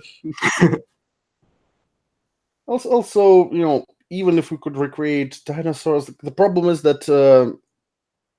Are you sure they will survive on modern plants, like modern food, and with a modern environment, temperatures? You can maybe build like a greenhouse for them or something, and like maybe even create a sealed chamber with different atmospheric conditions, and maybe they might survive on modern vegetation. But there are a lot of it's in the end it will be like a sealed terrarium, and at best, and it's with all of those considerations, it becomes more and more of a hassle and less of a the chances of success are dropping really quickly, and in the end, is it even worth it? well, and I think it's really easy for people like her who are like academics, like to talk about like the noble savage, and to talk about nature and talk about how things should be preserved. And it's like you're gonna go back to your air conditioned home and like have all these comforts and everything. Like the idea that she's gonna be spearheading a movement to return to like this anarcha primitivism, this anarcha feminist primitivist sort of society, and that she's going to be like pulling her weight in such a society. It's like, no, like you're completely reliant on the patriarchy, like in every way. So like this whole balancing act of like, what do you preserve and what do you not preserve, and how do we prioritize the needs of humans versus like not wanting to completely destroy everything and to create a level of sustainability that makes sense. Like all these questions, they're being dealt with in their own ways, but like she is just kind of rejecting the entire status quo of it and saying that like she has this wisdom of how it needs to be done, because she's a feminist. But like, I don't think feminists actually create things. They don't actually do them. If they did, they'd have to like meet the harsh reality that like their shit's not sustainable. The only way that their shit exists is because of all the things that they demonize.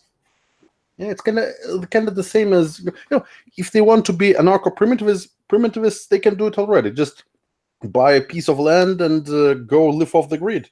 Because it's, just, I mean, you can do it like partially, so kind of like Amish, not like real life Amish, but like movie Amish.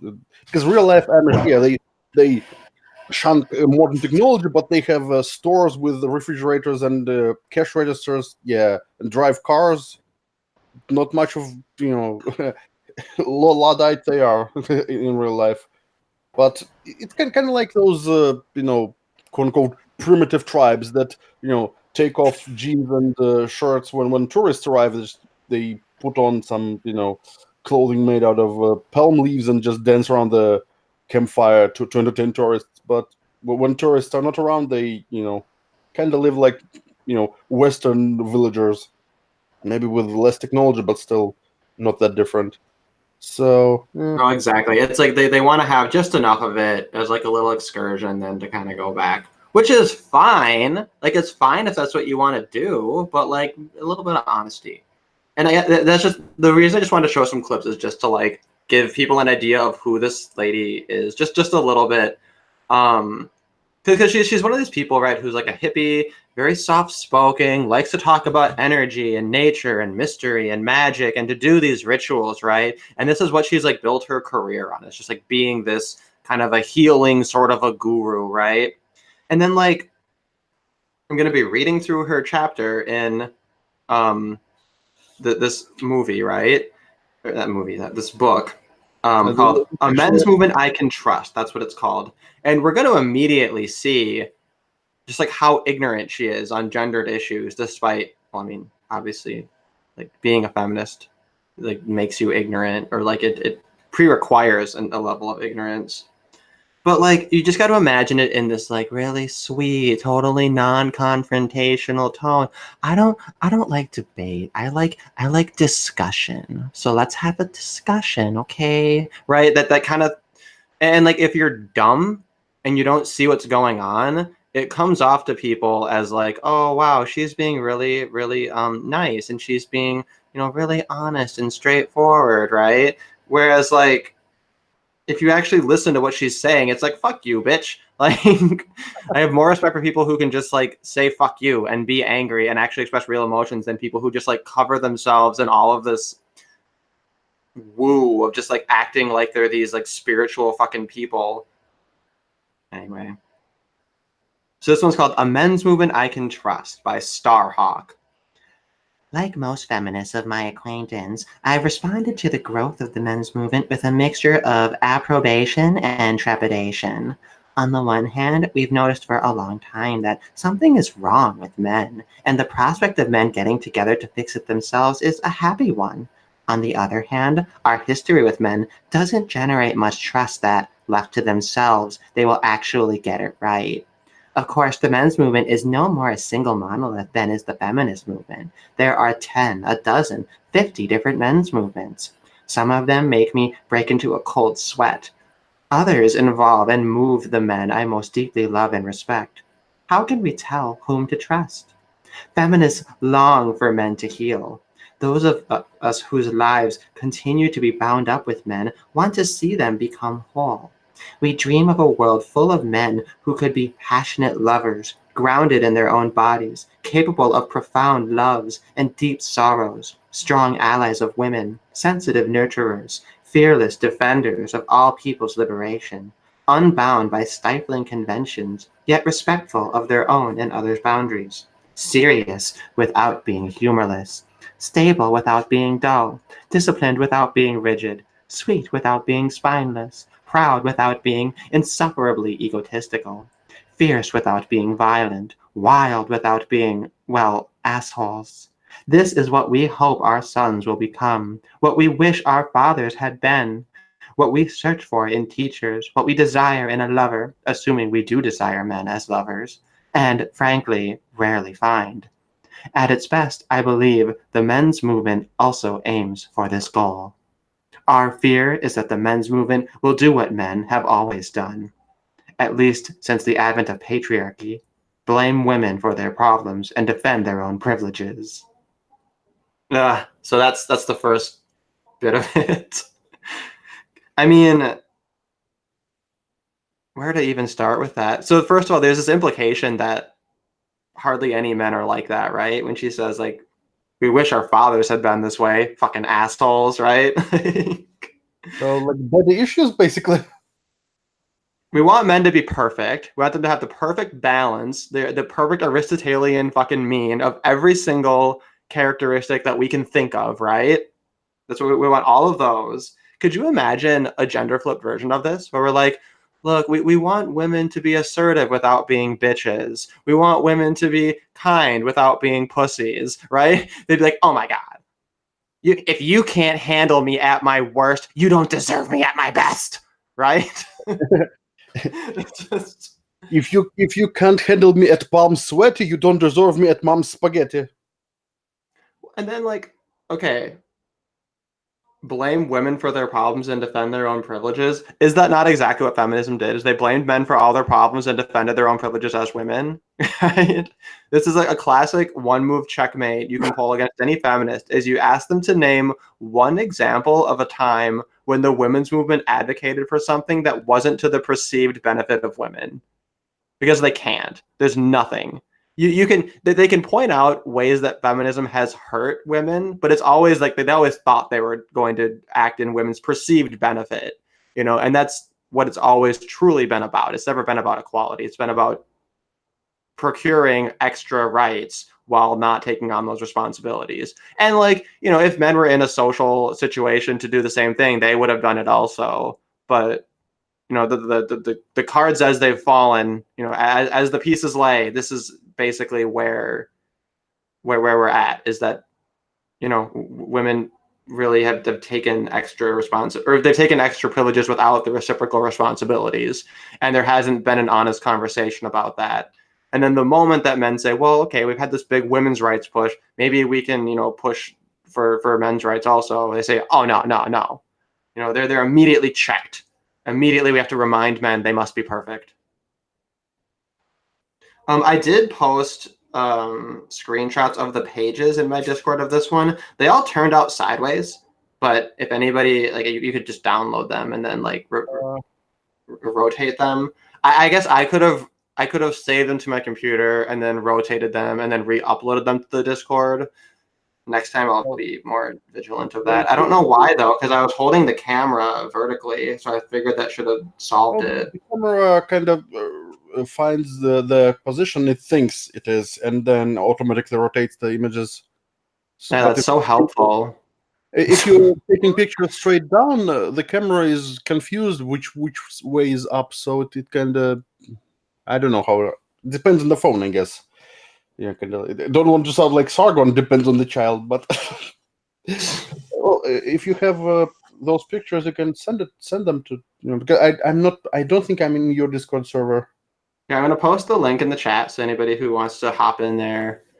So if you want to just grab the images yourself, anybody in the chat, you want to grab them yourself to look at or whatever, or if you just want to listen. I usually don't read. Like I think books are kind of gay. I like to have things read to me because I'm retarded. But I like being this way because a lot of people are like that. So I want to be their hope and that the change in the world that they can see that, hey, you can learn stuff. You don't have to sit down with a book all the time. You can have people read things to you and you can learn stuff that way. And that's just as valid.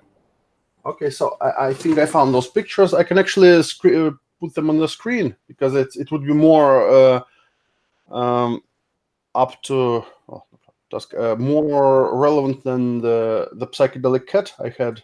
Yeah, I mean, I like the cat. I like the psychedelic things or whatever, but yeah, I appreciate it. I really should learn how to do more of this stuff myself. But so there's this first. That was the first page, yeah. So let me try the second one. And I'm not sure who had it before me. They marked in it.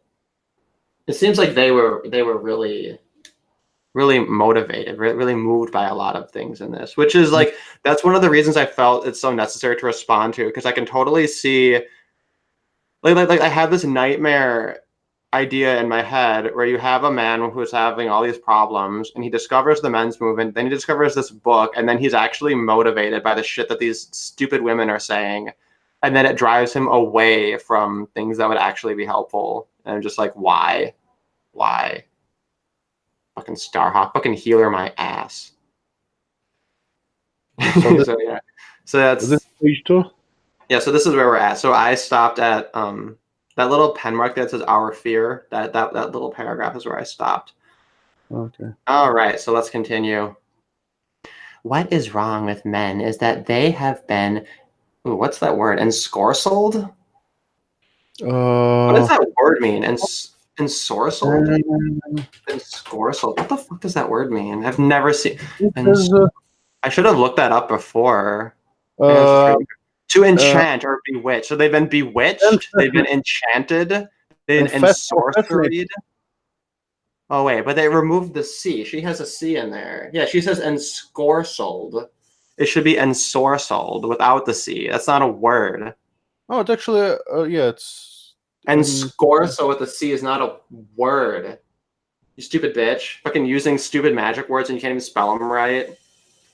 Yeah, it's because had it said ensorcelled, I'd be like, oh, like sorcery, like enchanted, like I would have gotten it. Ensorcelled. There's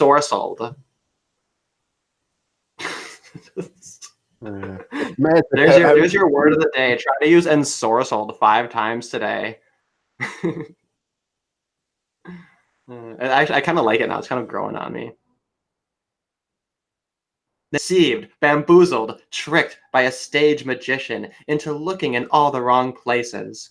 What passes for culture is a shell game, a distraction to keep us from noticing when our pockets are being picked and our dearest treasures looted. The dominant culture is dressed up to look attractive, to make us willing to pay any price to be part of it. But for women, patriarchy is like a razor blade embedded in a chocolate cream. We bite down eagerly, charmed by the heart-shaped box and the shiny wrapper, and then suffer the pain. Our gums are bleeding, but before the feminist movement, nobody ever talked about it. We kept our mouths shut. And if we occasionally noticed a trickle of blood seep out of the corner of some sister's lips, we politely looked away so as not to embarrass her. Feminism taught us to say, ow, hey, this hurts, this is wrong. And look, it's not just me. It's you and you and you. Something is wrong with this candy. Let's get rid of the razor or change the menu. Rape, incest, sexual harassment, economic inequalities, reproductive rights, violence against women, and all the more subtle ways in which we as women have been systemically discounted became public issues through the dialogue feminism sparked. That in itself was a great victory, but as we all know, the issues are far from being resolved. Violence against women is epidemic. Friends who work in rape crisis centers tell us there has been an upsurge in rapes since the Thomas hearings. Oh, God. And the William Kennedy Smith trial. Women and the children we support and care for are more economically threatened than ever before. Oh my God, it's so stupid. So this is what I hate about feminism, is this idea that like, oh, since we had a women's movement, now everyone cares about all these things. Like, no, bitch. Relative to men's issues, people have always cared about these things more so. It's like this myth, right, that like marital rape used to be legal, right? The feminists will actually repeat the myth that like it used to be legal to rape your wife, when what actually happened was it was always covered under the same laws. Like rape was always illegal, even if it was your wife. It's just they made specifically marital rape its own category. And then because of that, like women will, not just women, but feminists of either gender, you know, will say, oh, well, since marital rape wasn't specifically like, enumerated, then therefore it must have been legal before. It's so stupid, this historical revisionism that they pull. And like, I also love this metaphor of like the razor blade and the candy, because it's just like that meme that went viral. Like, I guess it's been almost a decade now, where they're all posting about like if one M&M is poisoned, you know. And then people just took it and just like replaced men and women with like white and black because they were like asking for that to be the comparison. Nothing new under the sun, really. Violence against women is epidemic. So what does that make violence against men? Does that make violence against men like hyper epidemic? Is there like a step up from epidemic? Is that what we call pandemic? Like, they'll say 1 in 4 women experience violence. It's like, yeah, compared to 1 in 1 men, And like that's the thing they always forget. They forget that they're making comparisons. They think that any woman's problem, the implication of their statement is that men don't have a reciprocal problem. And like they're just so solipsistic that it didn't even occur to them. And like they're so solipsistic. They're so ensorcelled by their feminist bullshit that even when they're responding to a men's movement, right? Even when they're in the context of, hey, there's a men's movement, it still doesn't occur to them to make a comparison to men's issues. So that's why I need to mock these bitches. That's why we're reading the whole fucking book and we're making fun of them.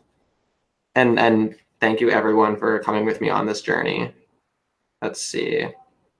We have several pages together. I should just keep moving. At this moment in history, men are arising to say, well, hey, our candy is subtly poisoned. It's making us sick. Bravo, we shout. Maybe now you're beginning to get it.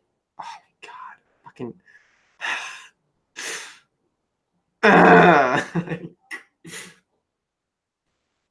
But on the other hand, we also want to say, well then, guys, quit hogging the damn box. If you don't want the poison, you've got to stop eating the candy.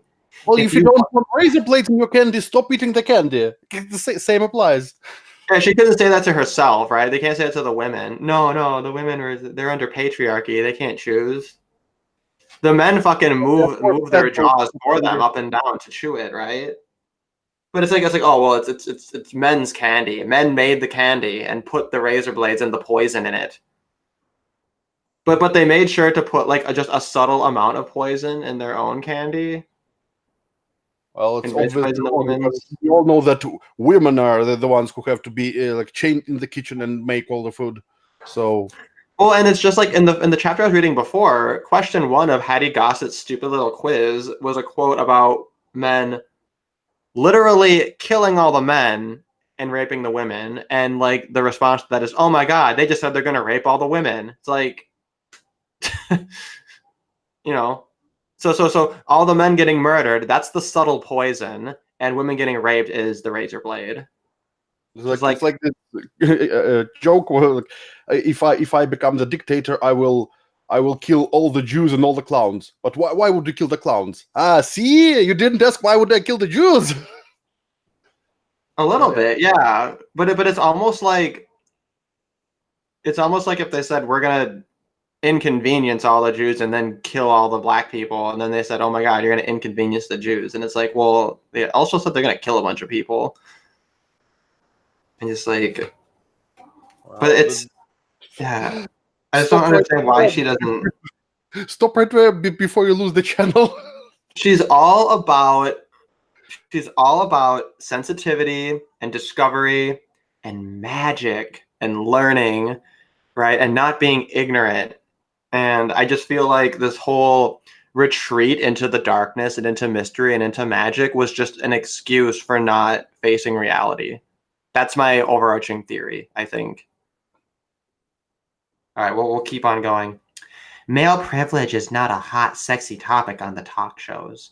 Nobody is getting on the New York Times bestseller list writing about it these days. Nevertheless, it has not gone away. A men's movement I could trust would be clear about the difference between spiritual malaise and oppression. Oppression is what the slaves suffer. Malaise is what happens to the slave owners whose personalities are warped and whose essential humanity is necessarily undermined by their position. Malaise and oppression are both painful, but they are not comparable. And the necessary first step in the cure for what ails the slave owner is to free the slaves. I like how she just assumes that women are the slaves and men are the slave masters. Well, I guess what she's implying here is that if we just give women more free shit and just like give into every single one of women's demands and give them everything they want, then men will just automatically be happier. Yeah, maybe those razor blades in the candy. That's the malaise. I mean, that. Yeah, right. Well, but no, because those are razor blades, and what men deal with is just a subtle poison. Well, the difference is that if you chew on a razor blade, you immediately notice, but the poison it might start showing symptoms after you ingested too much to survive. So, yeah. Well, and then it's like, let's talk about oppression versus spiritual malaise. Like, which one sounds more like oppression? Like the incarceration rate, or the homelessness rate, or male genital mutilation, or how about a situation where you're a victim of domestic violence that has no resources, that has absolutely like no charities, no nothing, no real way out, and if you do anything about it, your abuser can actually use the government to procure more resources from you or make you look like the abuser, right? Like that's pretty oppressive. That's much more oppressive than, oh, he's beating me and I know I could go to like 1,001 different places to escape, but I'm scared. Like that's a spiritual malaise. Like, like all these women's issues. Oh, I don't like wearing makeup. Then don't. Like that's a spiritual malaise. I feel bad about my body. That's a spiritual malaise, right? Like it's funny. I agree with her about this distinction between oppression and spiritual malaise. But let's put the shoe on the right foot. Let's switch that around. And I think that fits a lot better. I think that really mysteriously just works so well. There's something magical about that. How you can just flip that, just like how you can flip the razor blade and the subtle poison. If men want to be liberated, they must be willing to let go of the institutionalized advantage they have in every arena of society. This is another like stupid claim. Like, how do you? They don't. Like, what? How is it an institutionalized advantage? Like, if men are naturally better at these things, is that institutionalized? That would be a natural advantage. The only way to make this perspective make any sense is to say like, well, like certain groups need a leg up because like they're weaker and dumber. Like that would have to be your perspective if you're going to justify any kind of affirmative action. That, or you have to justify the existence of this institutionalized thing, despite decades and decades of institutionalized processes meant to counteract what are essentially like natural advantages and natural proclivities. You're not supposed to think logically about these things. You just listen and believe. I know. I'm just sucking all the magic out. Like that's like the patriarchy is omnipresent, omnipotent, or omniscient, and works in mysterious ways. But it's invisible, so don't think about it. Just believe. Pretty much. Yeah. She's definitely doing a lot of listening and believing here.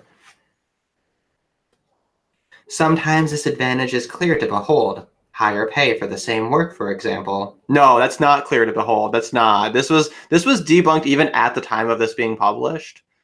Like Christina Hoff Sommers like absolutely savaged this myth literally 2 years after this was published, in like 1994. Might have been 6. It was either 4 or 6, but like literally like a couple of years after this fucking book is published, Christina Hoff Sommers is like, oh, hey guys, like I did a little bit of actual research and it turns out you're all a bunch of lying whores. And then they're just like, go away, Christina. You're not one of us anymore. Like, because it's men who have all the spiritual malaise, Starhawk has spiritual abundance, That's why she's so woke. That's why she knows. That's why she's definitely not ignorant and definitely not spreading this misguided slander that men get paid more for the same work. Sometimes it is more subtle, the way in which most men feel comfortable speaking out in a group, while women tend to remain silent and listen. The use of he as a universal term, the predominance of men in pulpits and podiums everywhere. Yes, we may sound like nags, pointing out the same injustices we've been harping on for 20 years, but hey, guys, how much has changed? I like how this is the great oppression. Oh, the word "he" is used like as default. Oh no! If this is oppression to you, then you have first world problems. You should be kicked. You should be sent to live in some third world shithole, and then come back and complain about real things and not this stupid shit. Well, and to steel man a little bit, I'll acknowledge that if you do have like 1,000 microaggressions, it is kind of like you can't point out any single one of them without that being the criticism, right? So I can kind of see this argument where it's like a death by 1,000 cuts, where like you have to really tediously go through and acknowledge every single thing. The problem, though, is that it's in a context of comparing men's versus women's experiences. So in order to do that exhaustively, you also have to pair them with the reciprocal men's issues. And that's what I call meninism, right? Meninism is when you are bringing out all of the microaggressions, Like it's when you're bringing all of the microaggressions against men in order to make the comparison to the women's issues. And like nobody like wants to meticulously go through all that because it would be such a fucking waste of time. It's so stupid. But then also on the issue of like the pronouns, I don't know, did you see the Men in Black trailer, the new one? No, boy, they're making a new one. They're making a new Men in Black with a female protagonist. So it's gender neutral people in black. Yeah, right. Well, and that was the thing, is there was a joke where this girl is like joining them and she's talking to like the leader of the Men in Black, who is a woman, of course. And she says like, "We are the Men in Black." And then the girl looks at her like, "Really?" And then the woman's like, "We're working on it." Right? Just to imply like, oh, it shouldn't be men because there's women now. But like, if I was directing that movie, this female leader of the Men in Black would say, men is a gender neutral term because women enjoy the privilege of a signified term. And that's the only lesson in gender studies you're going to get here because we do shit that matters. And then she'd pimp slap her. She'd pimp slap her stupid face and tell her, like, we're doing serious work. Like, the earth might fucking die and you're trying to tone police me. And honestly, I think that my movie would do well. I think that people want a movie like that. I think that people like are sick of this pandering to like retarded female bullshit and that it does more harm than good. And that the feminist backlash against a scene like that would like have this effect of like gaining publicity that they want, So anyway, but that's the point, is that like the male terms mean nothing now. Like men don't even have those terms, and that's seen as female oppression. Which again, I guess that's like a meninist issue, right? It's like a meninist like microaggression is like, how come we don't get our own pronoun? Like that would be if the men's movement were as petty as the women's movement. That's what we'd be complaining about. Like we need to start saying "where men" again, and make men truly gender neutral. Anyway, I lost my place. Where am I? Oh, here we go. Okay. Men have to listen to women. Granted, we cannot describe for them the subtle flavors of their particular poisons as other men can, but only women can tell them about the razor. We're still bleeding over here, guys. I become alarmed when I hear statements that imply that men have already listened to women too much, been made soft by the feminist movement. Believe me, there may be 3 men in the country that have been overtly influenced by the feminist movement. Oh, maybe 5. Next one. Maybe as many as 10. She thinks that, 1992, you think there's like 10 soy boys? I don't think so. Perhaps these men are indeed too soft, as Robert Bly implies. Perhaps they do lack energy. Although I can't help but suspect that Bly has simply invented a new term for the old male taunt, can't get it up, or possibly faggot. A lot of, I know, this just like reads that into it, right? That if men lack energy or are soft, then he's trying to call them gay or impotent. I think that's what he means. Because she's a healer, right? Because she is a spiritual woman and a healer. Well, and that is her insight. They should. Oh, by the way, if you don't mind, let me show my. It's less than a minute long. My shit post about lacking energy. Yeah, sure. One second. That's okay. Stupid YouTube. They well, before when you click the search, when you go to someone's channel and click the search icon, it used to open the search box and put the cursor there so you can start typing. But now it doesn't. So you have to manually click there. And why did they change it? It used to work properly. Now it doesn't. Stupid YouTube. I was Anyways. so annoyed with YouTube and just trying to start the stream because, like, if you want to do like the quick version of starting a stream through Hangouts, you have to use a really particular path, and it was really fucking annoying. Well, yeah. Anyways, It's like really poorly designed. There's like way too many. It's not simplified enough. Yeah, well, there's a lot of stupid shit like this in YouTube and Google. Their designers are bad. Oh, anyways, this is the video. High energy party pill. Just one high energy party pill can turn Jeb into the Donald. You'll wish you'd never come down. Make partying great again with high energy. Available from your local drug dealer. So that was a shit post. That was good. Man, I love Jeb Bush. Ever seen like compilations of just like sad Jeb Bush clips? Please clap. Please clap. Please clap. Or when he gives the little kid the turtle, and then the kid's like explaining it later. It's like, yeah, he told me that slow and steady wins the race, and then he gave me this turtle. And then it cuts to Jeb Bush being like, I don't have any more turtles. I don't have any. I gave them all away. I don't have any more. Stop asking about turtles. The best one was the guacamole. Like $70 for a plastic guacamole. It wasn't even like labeled, or they didn't have any branding. Just run of the mill guacamole. The thing with Ben Carson, when like he didn't come out for when they called out all the different names, right? And like all the other ones are just like walking past him. And then Trump like stands by, like puts his hand on his shoulder, like it's okay, brah. Like that should have been Jeb Bush.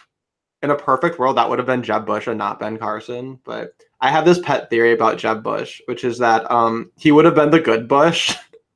And that's the irony, is like the preceding Bushes just like fucked it up, that as soon as like Jeb Bush appears, everyone's like, nope, fuck no, But then like this alternative reality where Jeb Bush wins, it's like he's like really peaceful and really nice and like does a lot of good things, and it's like actually wants to do things well. Nope. Get out of here, you cuck. You low energy loser. But obviously my theory is probably not true. He's probably would have been just as like shady and retarded. Yeah, it's the Bushes, They're basically the Clintons. They're Clintons minus the body count. Well, I mean, if you count all the collateral damage from invasion of Iraq. Yeah, but you'd have to weigh that against like Libya. I suppose maybe that doesn't quite. Maybe there's a lot more in Iraq and in Afghanistan. I would say just kind of same level. These are just human lives, so I'm not going to do the arithmetic. Yeah. It's too hard. They're like this in Family Guy. Kids, you're both just awful. You're both awful. There we go. That's the thing, is like anybody who supported Clinton trying to give people shit about voting for Trump is just, I just snicker at them. Like, it's like, Clinton, really? Like you want to play that game? That's why I think we need to have negative voting. You should be able to vote against people, and then if you don't have a positive number of votes by the end, you don't get to be elected. And that's how we're going to achieve the anarcho-capitalist utopia. Remember this one? She actually said that. For real. Yeah, I do remember that, and I was just baffled. Like, well, and then she's also, of course, her famous quote is, "Women are the primary victims of war." Oh yeah, I remember that one. I never let that one die. I remind them all the time. I have a feminist friend, and she's she's very sweet. She's very sweet, but she's a little. So sometimes she's just needs a couple moments to gather her thoughts. And I explained to her like this quote, and she's like, "What? What? That makes sense." Like she's like doesn't get it. Like she's like it doesn't immediately occur to her that like saying women are the primary victims of war because their men die. How like first of all, not only is it like heinous, it's so heinously immoral and inhuman and monstrous to say. But then second, it's like logically and grammatically and like linguistically retarded because like that's literally the definition of secondary. Like like the definition of primary versus secondary is like you'd be a secondary victim if it's like as a result of the primary victimization, right? And sometimes I'm not sure which offends me more. The stupidity or the evil. I'm not sure which offends me more. It's kind of like which movie was it from? Was it like Naked Gun? Like, yeah, you'll be dead, but I'll have to, date someone else, and I'll be too old for that. So imagine I'll be suffering more when you die, because you'll be dead. You won't care. Something like that. Yeah, right. Men who we have 18-year-old men who get sent off to war partially as a result of women voting. The women who voted. They're the oppressed ones, and the men who died are the privileged ones because they don't have to suffer anymore.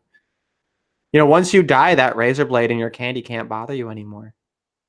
All right, let's get a little further through this little tome.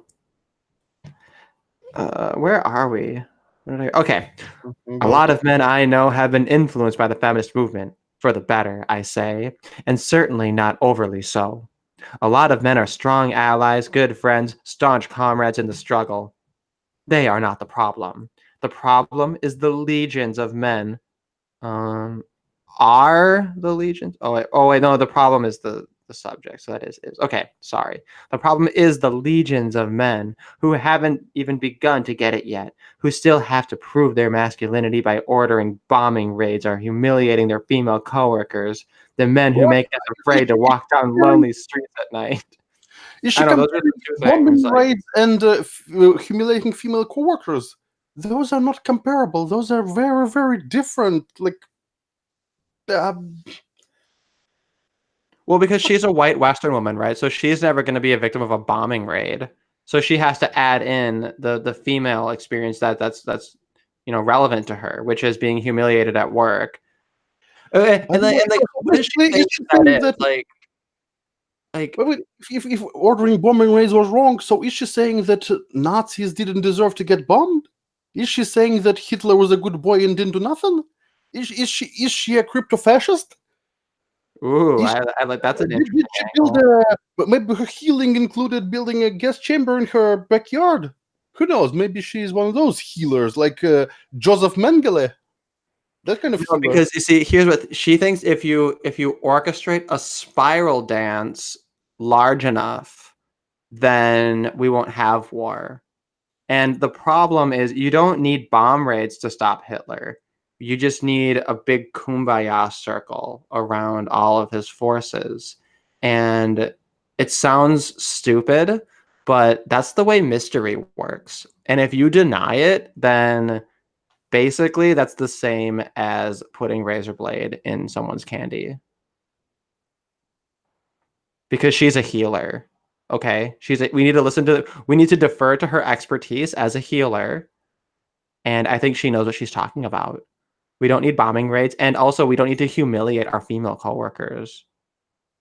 Which, like, I have to. I know I'm stopping so much, but like, so this idea of, I think this is like a distinctly feminine thing, because the reason they go into work is for like the status of it, right? It's for the social aspect of it. They want to be viewed as a coworker, whereas when men go to work, they're doing it to produce things or to provide services in order to gain profits so that they can use those resources to provide for their family.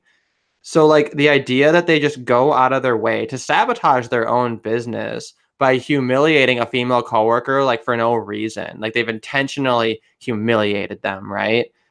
Like as though that would help the business, and as though like if that were significant enough that wouldn't be something that like a manager would crack down on and be like, hey, no, like we have to work as a team. Like countless books have been written on like team building, right? And like working together and like your mental state, and like places that do like exercises before they go to work and get everybody pumped, and like having a good culture, right? Like they'll say someone's not a good fit if like their personality is just clashing too much, like the idea that none of that's a reality. No, men just go out of their way to humiliate female coworkers. It's like maybe she was doing something humiliating. Maybe she fucked up, or maybe it's all in her fucking head. Like I just see that as like a sort of like really really feminine sort of projection, that like, oh, they must have been going out of their way to humiliate their female coworker. It's like, no, bitch, they're trying to produce things. They're trying to get shit done. They're trying to build bridges, not fucking stare at them and comment on how hubristic they are. I love that. I've seen that one. Working together of women, the power. Yes. There was also a fixed. Although working of the together women power, that technically works. Technically, that works. You gotta kind of shoehorn in some proper nounage, but working of the together women power, I think that works. That could be in a J-pop song. Well, if you're talking about J-pop, there's a lot of English there, so yeah, I suppose since I gave I suppose that's a lot of leeway. All right, so right now we're in the middle of page 30. This ends on page 36. So I know, right? I'm gonna try to read a little bit more briskly. So everybody, get your thinking caps on. Anybody in the chat listening, be sure to comment on anything that strikes you as awful, because that way we'll know to go back and revisit that thing. Because I'm gonna try to plow through. Let's just try to plow through like at least 2 or 3 pages here. Okay. So the men's movement I could trust would figure out how to reach those men. Certainly it seems premature to be talking about going beyond the feminist movement when men are still making more money, controlling the government, the media, and the corporations, raping and battering and murdering at alarming rates, and are even now taking away our reproductive choices once again. This is what makes women so mad. I come into the feminist movement in the early 70s when I was quite young, barely 20, and immediately got mad. I didn't like being mad. I much preferred the previous movement when I had a laid-back hippie earth mother, optimistic, mystical, and calm. But the more I found out about what was really going on, the more I had to... Oh, sorry, I'm going to approve this comment. But the more I found out about what was really going on, the more I had to look at the slimy underbelly of the beast. The madder I got. Then it wore off, somewhat in the late 70s or early 80s, when I spent a lot of time blockading nuclear facilities in company with large numbers of men who were actively struggling to embody feminist principles and processes and organizing. They often fell short, as did a lot of women, but they were in their pitching, so to speak. They're in their pitching, so to speak. And what this reminds me of, well, this beam, like, everything is on fire. I know, right? Well, the nuclear thing is pretty interesting. So she was probably part of like the ecofeminist kind of group, and yeah, they don't like nuclear power. They don't like it. By nature, I have a rather calm and placid temperament, and rage takes a lot out of me. And the division of the world into women good and men bad seemed another version of the dualism that I was rapidly driving us toward nuclear destruction. So yeah, so that's dualism. That's the feminist F word, especially in ecofeminism. The irony, of course, is that she uses dualisms all the time. You literally can't define a word without invoking a dualism. But and I should talk about Clarence Thomas. Oh my God. The Clarence Thomas hearings brought my rage back. Wham, pow. Oh yes, men still don't listen to women. Yes, some do. The 3 in here with me watching the hearings on TV and gently restraining me from smashing the set. But as a group, as a class, as a morphogenic field, they don't. Neither do a lot of women. I remember this. She was reading this fucking, what was the name of this fucking hack? He was some postmodernist, quote unquote, academic. It was. Have you read this book called Fashionable Nonsense? No, I haven't. You should read it. It's fucking amazing. So it's basically two dudes who are like physics professors. They talk about postmodernists and if you translate postmodernist wankery into normal plain English, you can see how retarded it is because there's nothing there makes sense. They are the ones who made this hoax where they published a really, really stupid article in a postmodernist peer-reviewed publication and got it published. And if you translate what it said into plain English, it's just completely utter bullshit. They even explain how they wrote it and what it meant and if it meant anything. They tried this part. It literally means nothing. Explanation. I like this. Yeah, group, class, morphogenetic field. I mean, she really only did that because she wanted three things, right? She wanted three things impact, And it's also morphogenic and not morphogenetic. Yeah, morphogenetic. That's. I think that morphogenetic is not even a word. I'm pretty sure it's not. This isn't Scoresold all over again. Morphogenetic. Also, look, she complains that men don't listen to women. Well, if women say stupid shit like this, like, why would anyone listen to them? Morphogenetic is a word. It means of or pertaining to morphogenesis, which is the biological process that causes an organism to develop its shape. Yeah, but there's no morphogenetic field. She's talking about morphogenic field. Oh, yeah, the morphogenetic field. Oh, the morphogenetic field theory. Oh, there is a morphogenetic field. Okay. So maybe I'm. Yeah. So we just got BTFO'd. We just got owned. Yeah, we didn't watch enough Rick and Morty. Our IQ is not high enough. We need to be tutored by David Shitrat. To gain over 9,000 IQ points. Yeah, that's just. Well, I mean, it still makes no sense in this context because it's. So yeah, I guess morphogenetic field is the middle ground between genes and evolution. Okay. So it still makes no sense here because. Oh, this is so fucking stupid. I'm not sure why. Yeah, why do we have this category then?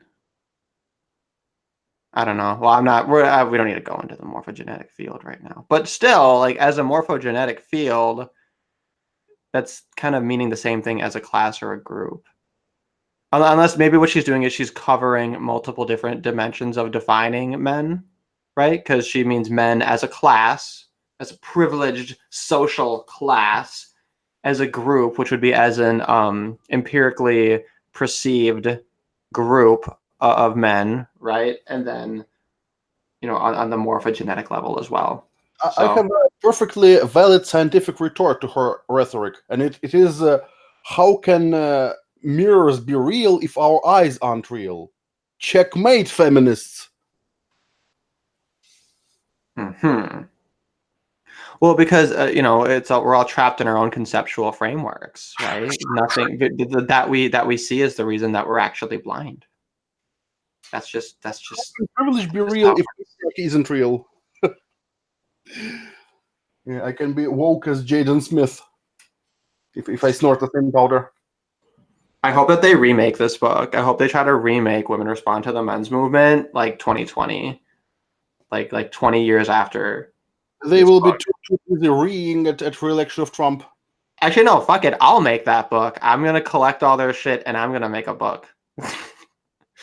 And add as many Poe articles as you can and see if anyone notices, because it's impossible to parody these people without sounding exactly like them. So that would be fun to make a whole bunch of like half of them are fake, half of them are real. Remember when Christina Hoff Sommers wrote an article and it was not article, it was a quiz. You have to guess on three similar things, and one of them was the fake one. Oh yeah, there's also a website. It's literally SJW or Stormfront. Oh yeah, that's You're gonna like man. I mean, you can kind of get it because there's certain like flavored terms that they like to use, but in terms of like the content and the overall like meaning, like really Yeah. hard. It's just sometimes there's little tells, and that's the only way to get it right. Like, I saw a video where someone got a lot of quotes by neo-Nazis and by Bob Chipman, and asked others like read the quote and ask if it was from a neo-Nazi or from Bob Chipman, and well, the easy way to distinguish is that if the quote makes any sense and is at least somewhat coherent, it's not movie Bob. mm, Like something written by a complete nut job, yeah, that's movie Bob. So if it makes sense, it's a Nazi. If it doesn't, it's movie Bob. Oh, that was great. okay, where are we in here? Oh yeah, the Clarence Thomas hearings. Okay, so she thinks that the accusations are real, apparently, because she's dumb. She says that men don't listen to women, and women don't listen to women either. I think she was saying that men and women don't listen to her because she's full of shit and says retarded stuff all the time. And trying to read between the lines. Well, you can't erase her experience. Well, I can try at least. But if men are going to make any real movement, they've got to start. Listen to women, guys.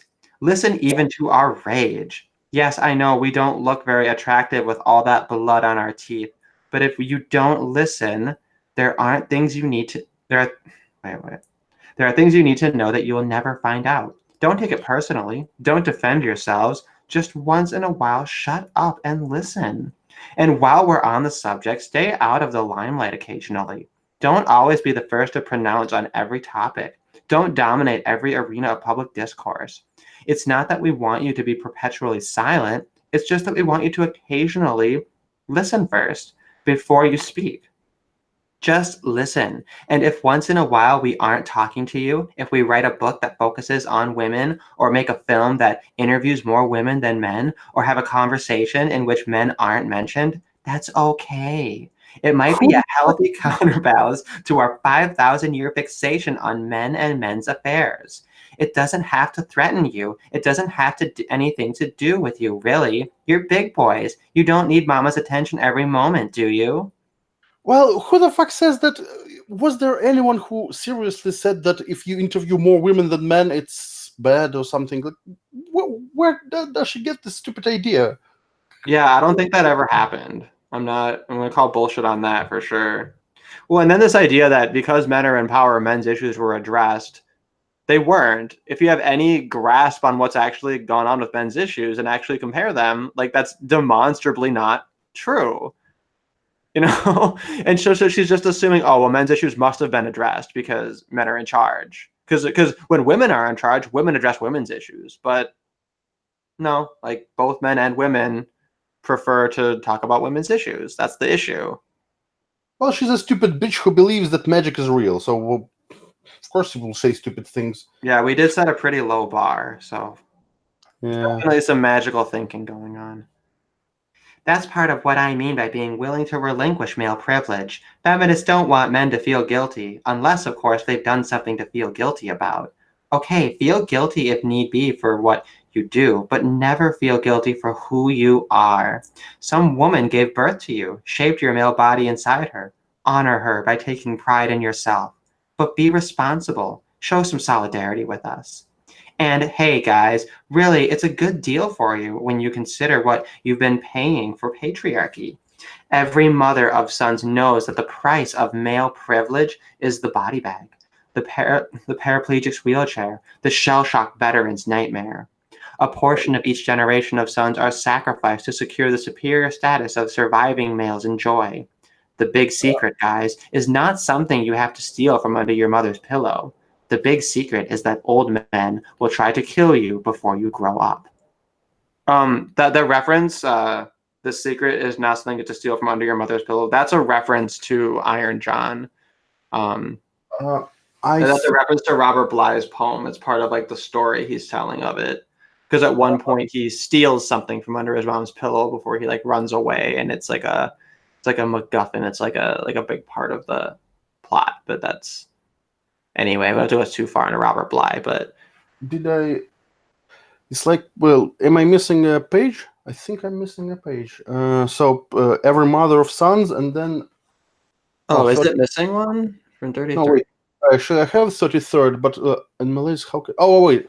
I'm stupid. It's of younger men who men died. How can women control our bodies when the hierarchy stands to support this one? Yeah. Yeah, it starts with nose. Maybe did I upload the same one twice? Well, there's the previous page. The 31st. It says every mother of son. Oh, And then the I uploaded the same one twice on accident. Sorry. 33. Yeah, the 32nd is missing. Cuck Norris in the chat says, "I like the lady better." Yeah, right. Hattie Gossett. Yeah, that was I made a video making fun of her rape poetry. Oh fuck! Lamport. Oh. Her strong, empowered black rape poetry about how someone looking at her at the subway was literally rape. I think this is the right one.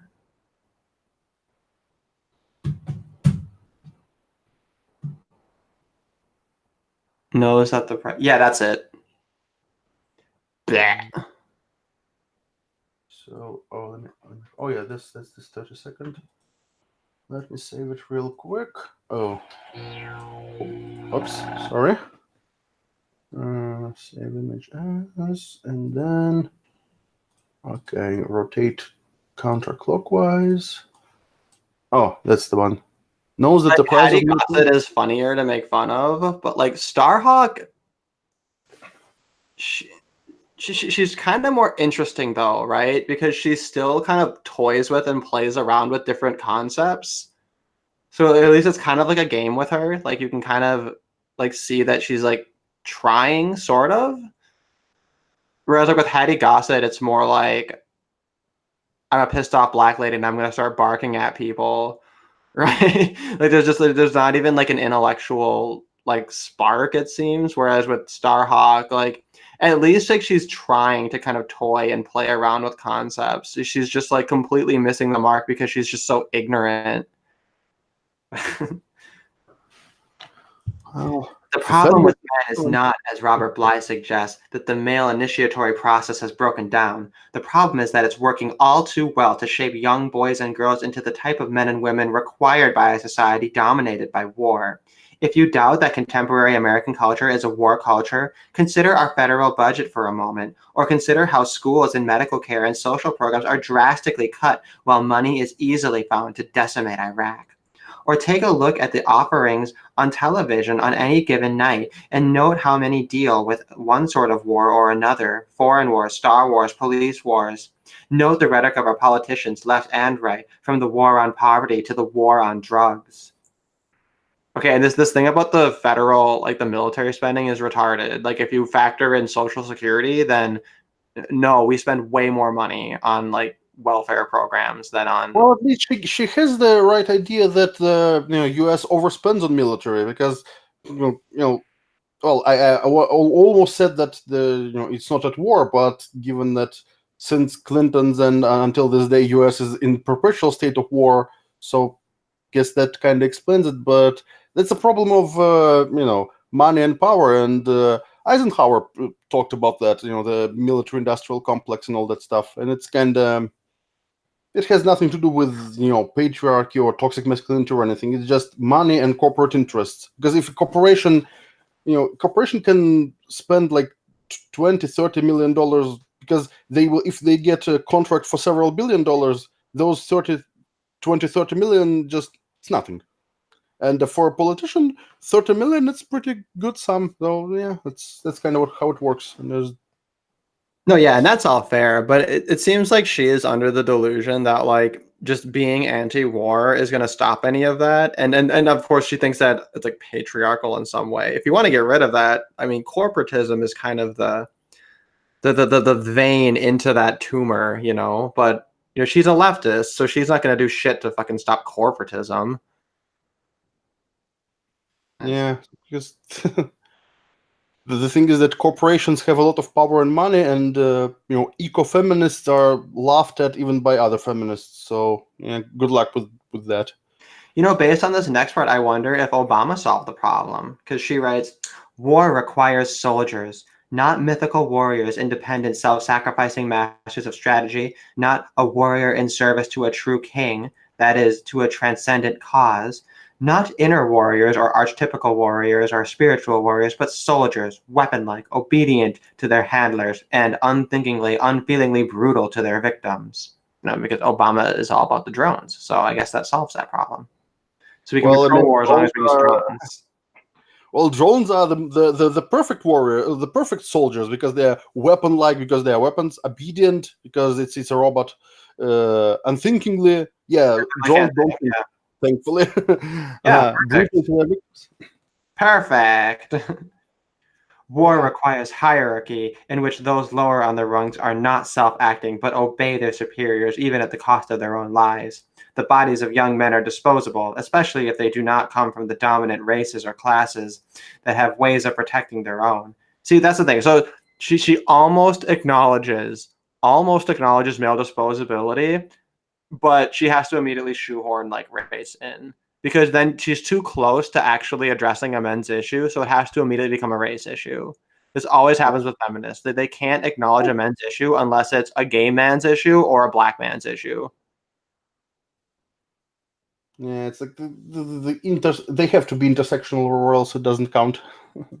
Exactly, yeah, because if you just stop at maleness, then it starts to undo the feminist narrative, right? But if instead they can use race or sexual orientation as a distraction, then people don't notice how privileged women are relative to men. And that's why intersectionality is so important to them. If they actually did intersectionality, you would just stack characteristics indefinitely and down to the individual, and then they just become libertarians. But they can't do that because they want free shit from the government. It's basically what it comes down to, is playing victim and getting free shit from the government, and like their entire approach to understanding these issues is just based on that not falling apart. Goldilocks syndrome. Men are porridge that simply need to be just righted. Yeah, that fits really well into actually how she opened this.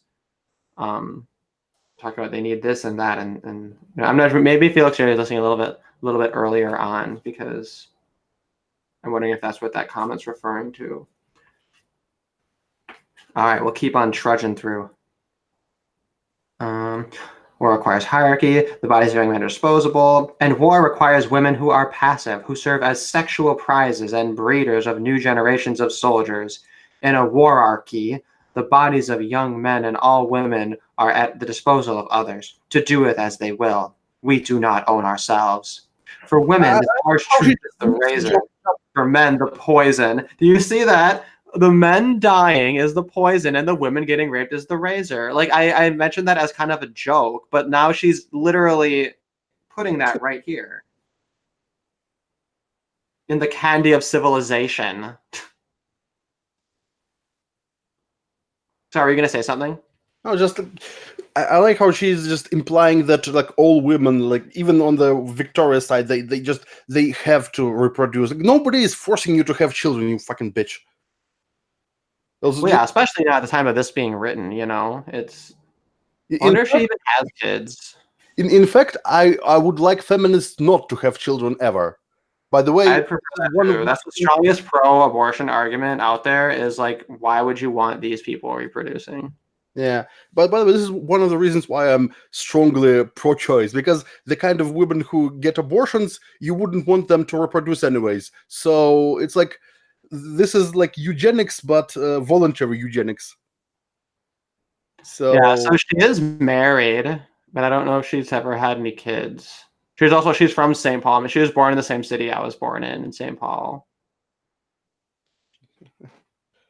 Oh. was speaking of hippies, she probably thinks that before having children they have to have some magical ritual or summon spirits or something.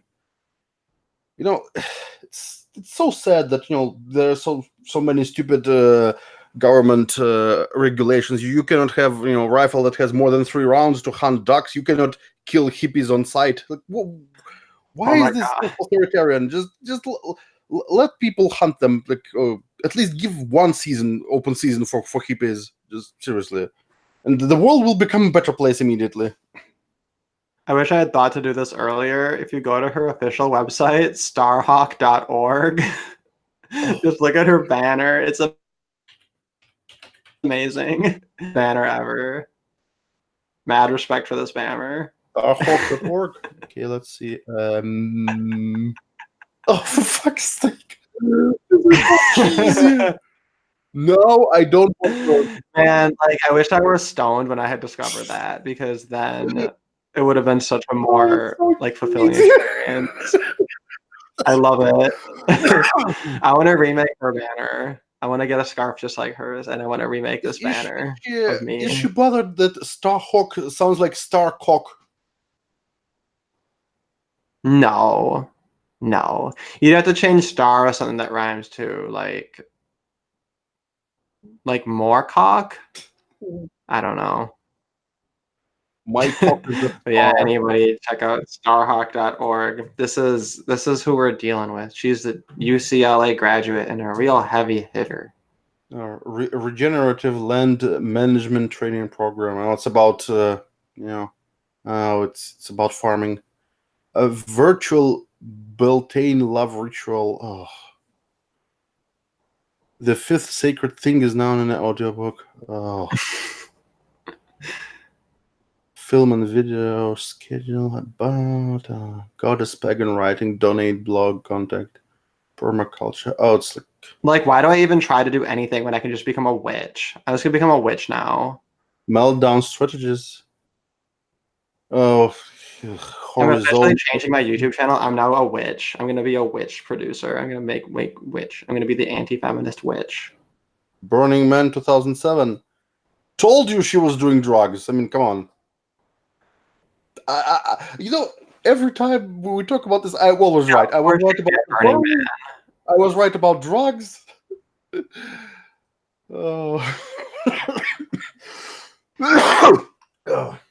See, but like most burners wouldn't be saying shit the way she's saying it. Like they're like passive enough that like they wouldn't.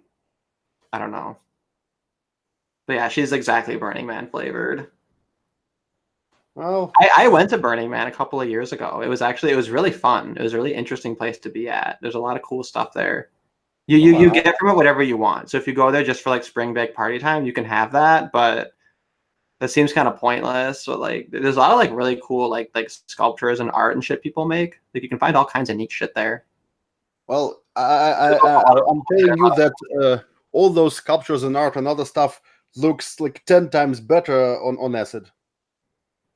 Yeah, well, I mean, yeah, that's and if you get your acid, that's fine too, No, seriously. What I mean is like the people who go there to like drink, and it's like, why would you go there to drink alcohol? Like you're in like literally the worst place on the planet to be drunk. Yeah, like 1,000% the last place you want to be drunk at. Yeah, it's really going to a place like that and using like the most plebeian drug ever. What's the point? Yeah, exactly. It's like going to a brothel and just jerking off in the corner. I mean, you can do it, but why? Or even worse, it's like going to a brothel to look at porn to jerk off. Yes. Yeah. To look at really, really badly drawn porn in MS Paint. Whatever. That shit's hot. They cracked the code. You get that paint fill just right. That's hot. I just imagine the Will Smith. Oh, that's hot. Ah, that's hot. Okay, let's see. I hope that my series ends up on YouTube Rewind. YouTube Rewind should just be 10 minutes of this. I wish I was running YouTube so I could do some shit like that, just to just to mess with people. Well, I mean, it wouldn't get any worse than this year's Rewind. So, I mean, if you reach rock bottom, anything, the only direction is up. So, you know. What they should do is they should actually create like a robot that randomly takes clips, and it'll just be random clips put together from all over YouTube with absolutely no editorial control whatsoever. I can imagine that there would be no problems whatsoever, and nothing could go wrong at all. It would be amazing. That would be such an amazing radical experiment. I would love that. You know what? Just watch any YouTube poop, and you'll get this experience. You know what it should be? It should be all of the content of anybody who got their channel removed. Oh, so it will be like, yeah. Imagine It'll this be a about YouTube resurrection. Mm-hmm. YouTube like hour-long lecture about. YouTube should just own who it is. They should just own themselves, and they should just own themselves. Imagine an hour-long video just of clips of people talking about the JQ or about reptilians controlling the whatever. They should honestly. They should make like a fake YouTube Rewind that's just like making fun of the YouTube thing, to like make fun of themselves. Like I think people would really appreciate the joke. But like people who plan like media things, they think that they're smarter than the whole world, and they're not. And they're not. That's why they're always like a step behind. All right, let's see. So where are we in here? Okay, yeah. For women, this harsh truth is the razor. For men, the poison and the candy of civilization. It's what we're not supposed to notice or acknowledge or speak aloud. It lies at the root of both oppression and malaise. How can older men be mentors, initiators of younger men, when old men send young men off to kill and die in a war after war after war? Okay, in war after war after war. I got stuck in a loop there. How can women control our own bodies when the wararchy stands supported by its boots on our faces?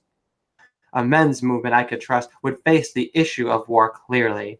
It would recognize that the very term warrior functions as a part of the magician's paraphernalia, distracting our gaze from the brutal realities of modern warfare, covering them in mythic glamour. Oh, so what she's referring to here is you have warrior, magician, lover, king. And these are 4 archetypes of maleness. And each archetype has like a good side and a dark side. So there's like there's good aspects of the warrior, and then there's dark aspects of the warrior. And there's good aspects of the magician. She's taking the literary theory too seriously. Those archetypes are like from, more like from the monomyth and the literary works and than reality. Because in reality, nobody is an archetype. Archetypes are kind of like cliche.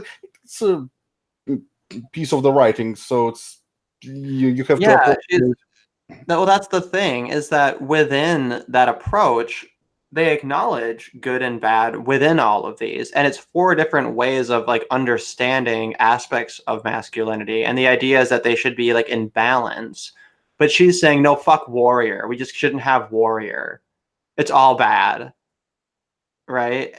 And yeah, so what she's arguing is that the magician is that the dark magician is using the warrior, basically. It's a negative aspect of the magician, that all of the warrior aspects are like a subcategory of it, sort of speak. I think you are reading too much into this. What I think she was saying is just that people, those phrases are used to pull how magician, because in reality magicians are just they distract you by using some tricks and smoke and mirrors. By the way, which is kind of funny because she actually believes in magic, but magician's paraphernalia, because she's distracting. So basically what she's saying is that magic is just a sleight of hand. You distract the viewers and just do the stuff while they're looking at something else, because that's what it says. Distracting our gaze from brutal realities of modern warfare. So if you use nice terms for warrior, not like soldier, by the way, which is just words are words. Words don't have inherent meanings.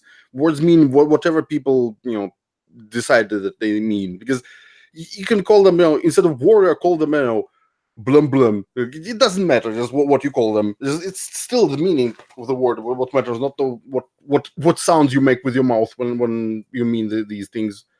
But then again, she has mythological, she thinks that words are magic, I guess, because well, yeah. Well, and that's the thing, is that's been a constant theme, right, in feminist thought, is that like words have power, and we have to like undo that, right? Which is why you have to, you can't call someone a policeman. You have to be a police person or a service person or whatever.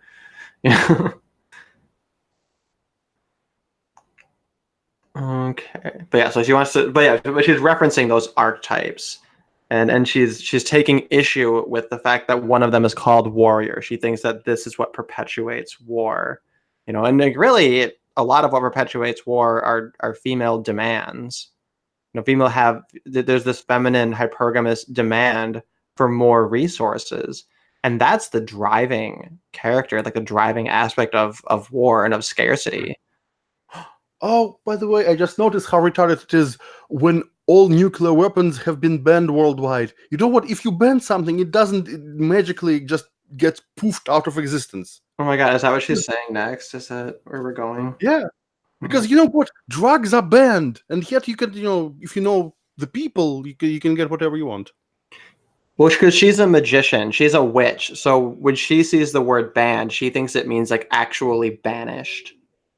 Yeah, you can, let's ban murder, let's ban, robberies, and people will be happy when everything bad is banned, and nobody will do it. It's like, yeah, you cannot go here with a gun.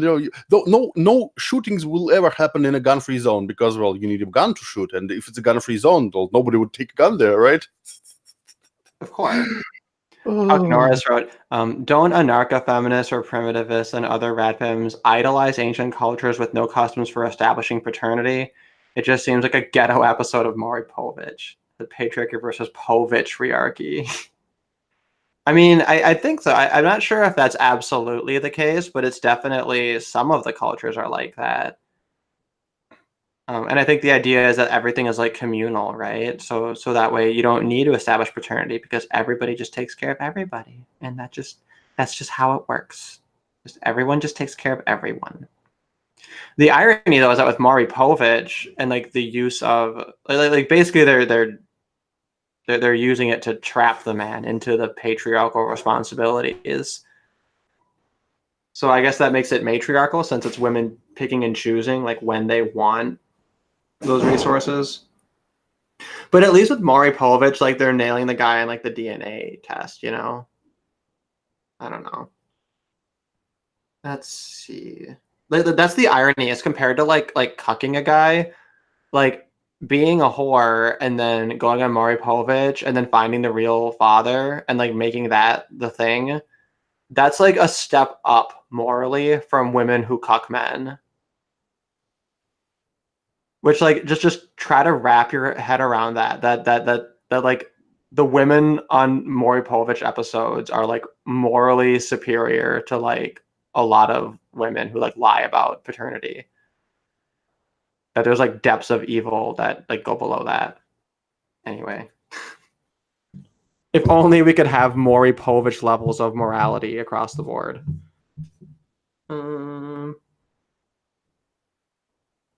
Oprahfication, neonized, emotionally weaponized, and rewarded for externalization. Oprahfication, yeah, right. Yeah, that's magical thinking. Where are we? Okay, perhaps we should retire the term warrior, at least until the day comes when all nuclear weapons have been banned worldwide, dismantled, and their component parts disposed of safely, when we once again with swords rather than smart bombs and infrared and long-range missiles. Right, and as though that's going to make the knowledge disappear also. Like, no one's going to ever know how to create them again, even if you did achieve this, like, insane thing. It's not that we don't have plenty of battles to fight and much need for courage and sacrifice, but let's call ourselves something else. Healers, maybe. Even simply fighters, lest we idealize what we are struggling against. But, okay, so then that would idealize the fight. right? Reminds me of let's call ourselves healers instead of warriors. Yeah, it reminds me of this meme. Then we're idealizing injury, right? Like Police you can just recreate police medic. He will beat you to hell with his magic wellness stick. Yes. Police medic. Funny. Well, sometimes it is the correct prescription. You know, Oh, it depends on what the person's suffering with, you know? It's Some things multi-class need in that RPG. If you put you multi-class, you're not just a healer, but healer fighter, both. No, Battle Priest is actually one of my favorite archetypes, like in RPGs. Really battle anything that's not supposed to be like in battle. Like battle wizards are dank as hell. Like I got all these spells, I'm gonna go melee. Fuck it. Okay. I think the term is spell sword. There we go. Okay, yeah. So let's all call ourselves healers. That's what she did. She just called herself a healer. Ta-da! I mistrust men when I suspect them of fudging this issue. Robert Bly writes, the Vietnam veterans would be in better shape today if we had arranged a festival in every small town in the country in which the veterans had ridden by and a young woman had thrown them golden apples. Of course, the tenor of the times, the young women in question would have been more likely to have aimed those golden apples at the returning soldiers' most tender anatomical parts, but that is beside the point. No, that is the point. That is the fucking point. Like, I can't believe that she just... Did I read that wrong? She's justifying the response that Vietnam veterans had. Right? That the response was like people were like shaming them after they returned. And like she doesn't see a problem with that apparently. She doesn't see any because I think that's the point Robert Bly was making, was like they'd be better in shape now if we had like appreciated them for their struggle.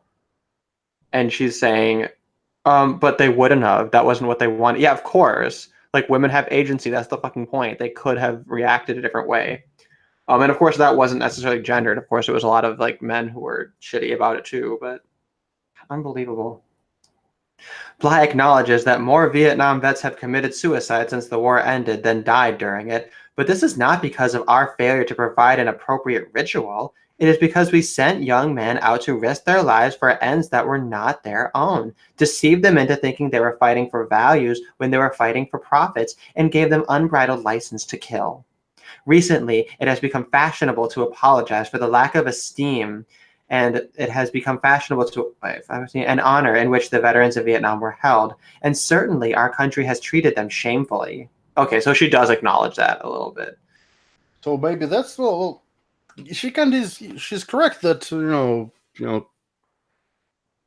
war is not pretty, and it's even less pretty when you come back and you see that your country only gives the shit while you are there, and when you come back, well, might as well die there for your country. It would be actually cheaper. So nobody gives a shit, and that's I mean, why it's kind of like whataboutism, right? Because Robert Bly isn't even necessarily saying that the war was good or justified. He's saying that things would be better if they had been treated differently afterwards. And she's saying, well, it would have been better if there was no war. And it's like, well, yeah. Like, I mean, it's like, given the war, temporally speaking, we're talking about the response to it.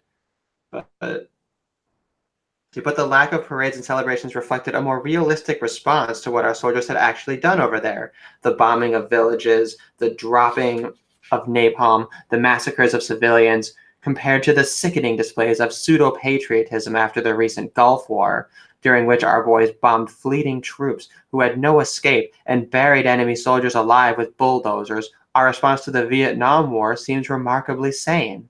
Wait, did this actually happen? You mean during the Gulf War? Yeah. I'm not sure.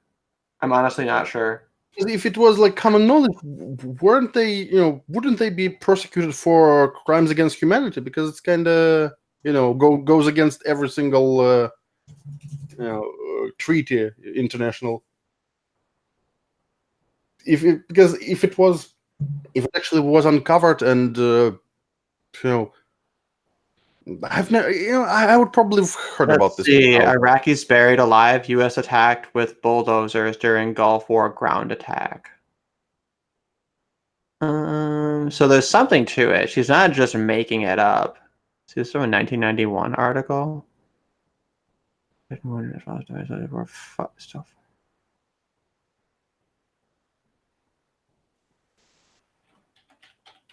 Were buried beneath tons of sand according to participants.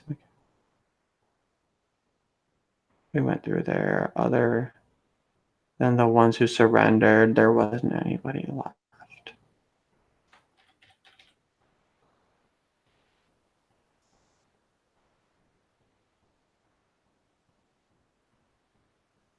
So apparently the people attacked were Defiant soldiers that were still fighting, because anyone who had surrendered was out of there, I guess. Okay, so it's not the way she describes it. Okay, so it's like, yeah.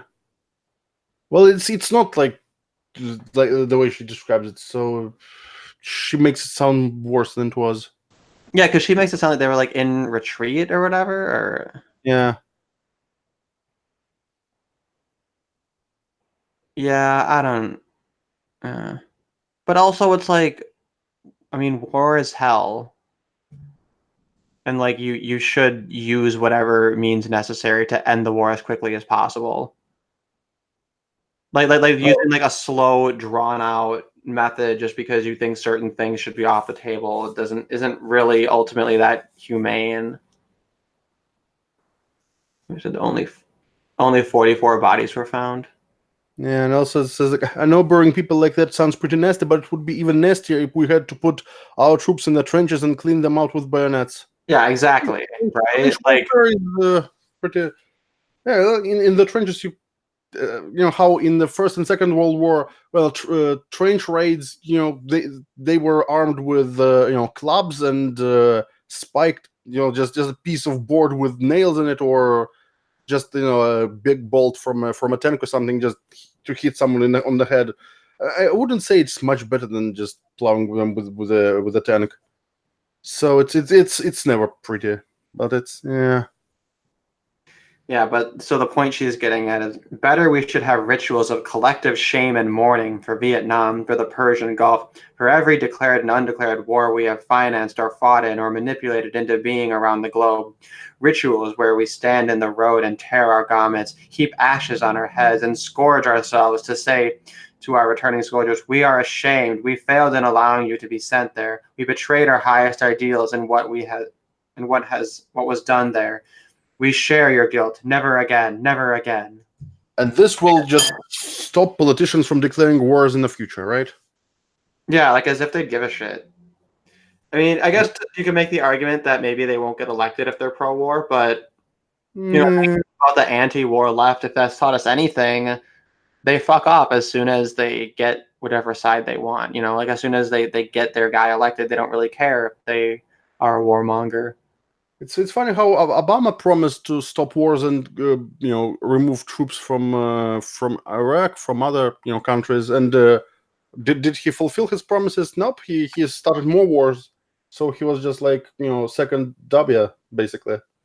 See, but I'm not sure if he actually promised like to really be anti-war. But I think that he probably like had some rhetoric about it, but like in 2008, if you wanted an anti-war candidate, it was Ron Paul. Like Ron Paul was straight up like, if we marched right in, we can march right out. We're going to close down all the military bases and we're not going to pay for shit. Like we're just not going to do it. Which is like based and red pilled. Even Rand Paul doesn't take that stance. Like even his son is like a little bit more tepid than that. But like if you wanted like a real anti-war stance, like that was it. So it's going to end Americans involvement in endless wars overseas. So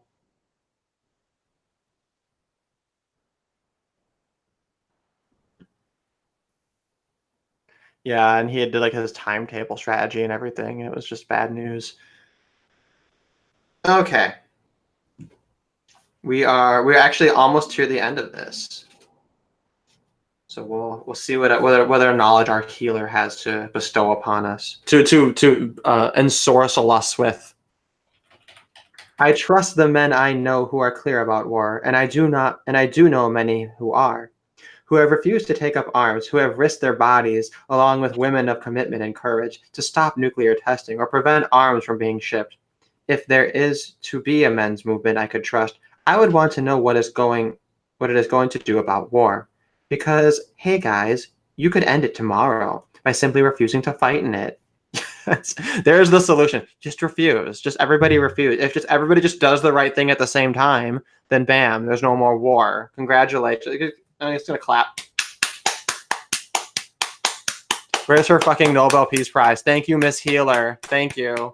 It's the same. Just stop, guys. Just stop all the war. It's so dumb. Just stop it. Just stop. I have a suggestion how to end hunger. Hungry people should eat something, and this will end world hunger. Just stop it, guys. Just stop it. Yeah, stop being poor. Just stop it. Just stop it. I want that. I want her fucking banner, and then instead of Starhawk, I just want to make it say, "Just stop it. Just stop it."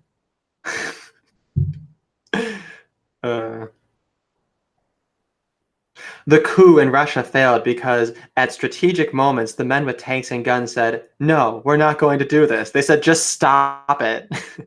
The massacre at Tiananmen Square happened not because orders were given, but because they were obeyed.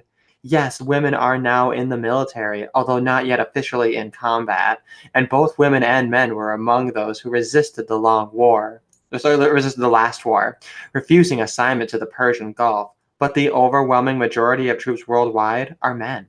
Why don't men rise up and refuse to go to war? How are they conditioned to be good soldiers? How can they do that conditioning and redefine manhood so as to further creative, not destructive power? Wait, aren't soldiers who sent to U.S. soldiers who sent to war? Aren't they all volunteers? There is no draft technically exists in the U.S., but it hasn't been implemented like in decades. So well, yeah, it's but that's always the thing about the draft, right? Is like it. Of course, it's never used when it's not used, and it is used when it is. It's like the thing with the draft is the only reason you're not drafted is because you've been fortunate enough that they haven't drafted people, right? yeah, so I'm gonna always do this. They'll be like, "Well, you didn't get drafted," and it's like, yeah, but like, who the fuck knows the future? Like that could have happened, and it's kind of like it's kind of bullshit to be like, well, since you were put at risk and you didn't end up dying from it, you don't have any right to complain about being drafted, right? Is what they always complain about, and it's like, no. But now it's changed, right? Because now that women are in combat roles, the National Coalition for Men with Mark Angelucci challenged this, and now women are going to get drafted too, which basically amounts to like they're never going to implement a draft ever again. Because now if that means that women could get drafted, no, it's not going to happen. And even if they do draft women, they're going to draft them to the safest places. Like they're not going to put them in combat. Like it's just not going to be a thing because it's not practical. Okay. Let's see. These are the issues with which a men's movement I could trust would concern itself, and these issues would tie into all the divides and still lie between women and men, into the deep issues of violence and sexual violence that are bred by war. For example, I would trust a men's movement that made rape the most shameful, disgusting, unmanly thing a male human being could do. It is. That is what they did. That's literally what it is. Like, even men within the manosphere will be like, yeah, I think rape is worse than murder. Like they'll admit to that like visceral response. Ugh. I think I'm missing a page again because this was the. Oh, did I fuck it up? Let's see. Oh wait, maybe I'm human, or maybe I'm talking shit. So The Because the next. order is kind of fucky because I had to Oh add no, another page. no, I have the page. It's what 35. It says a being could do. Yeah, it's the penultimate page.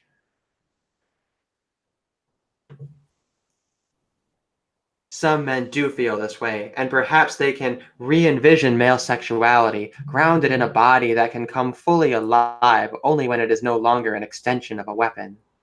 I am part of a loose community that includes both women and men whose spirituality is rooted in our connection with an ancient religions of the goddess, the cycles of birth, growth, death, and renewal. Our tradition is called many things. Paganism, Wicca, witchcraft. That's another article's worth of explanations. But the point is that we regularly create rituals and celebrations together. Our goddess has a male side, or you could say we worship goddesses and gods both, but not as cosmic role models, as constellations of inner and outer forces, as doorways into new realms of possibility. The gods we worship have many aspects: the soft blue god, youthful, erotic, creative; the green god of field and forest, twining vine and leafy branch, grain that is cut so that others may feed and new seeds may grow; and the horned god, the animal, the wild one, whose antlers shine in the dark, fevered with rut. Hunter and hunted, who gives himself away in his own time, so that others may live. The god is the proud stag who haunts the heart of the deepest forest, that is, of the self. Sorry. It sounds like she's talking about her scene from Elder Scrolls. Yeah, right? This is kind of... Well, we're getting into the pagan shit, right? So Yeah. we're going to be meeting lots of threats. Talk about worshipping Daedra. Yeah, basically. It's like... He is the stallion, swift as thought, whose crescent hooves leave lunar marks even as they strike sparks of solar fire. He is the moon bull, with its crescent horns, its strength, and its hooves that thunder over the earth. Yet he is untamed. He is all that within us, that will never be domesticated, that refuses to be compromised, diluted, made safe, molded, or tampered with. He is free. We're getting into And she references herself. She has a citation to herself. She has two citations. One is Robert Blythe. The other one is herself. This also sounds like some furry shit again. Yeah, it's all everything leads back to furries.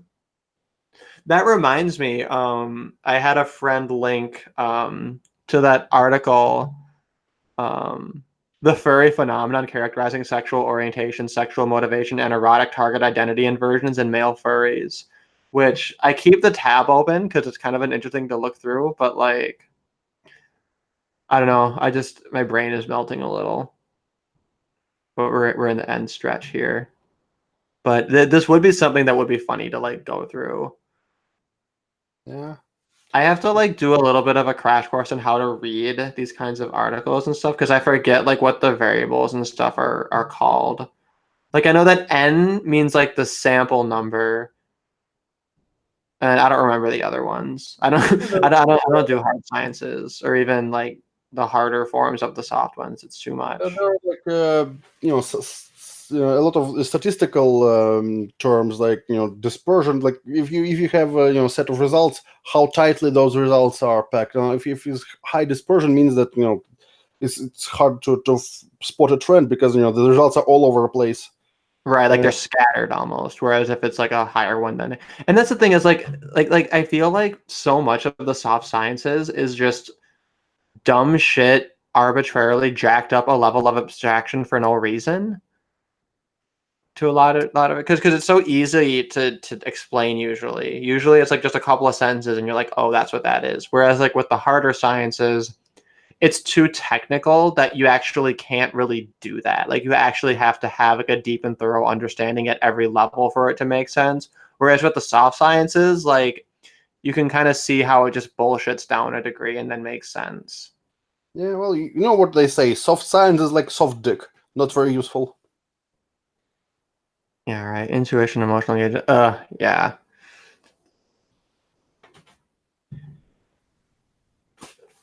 All right, let's continue here. So she cites herself and then concludes with, our tradition provides us with rich imagery of male power that is rooted in the earth and not dependent on force or violence. Nevertheless, the god is always somewhat problematic.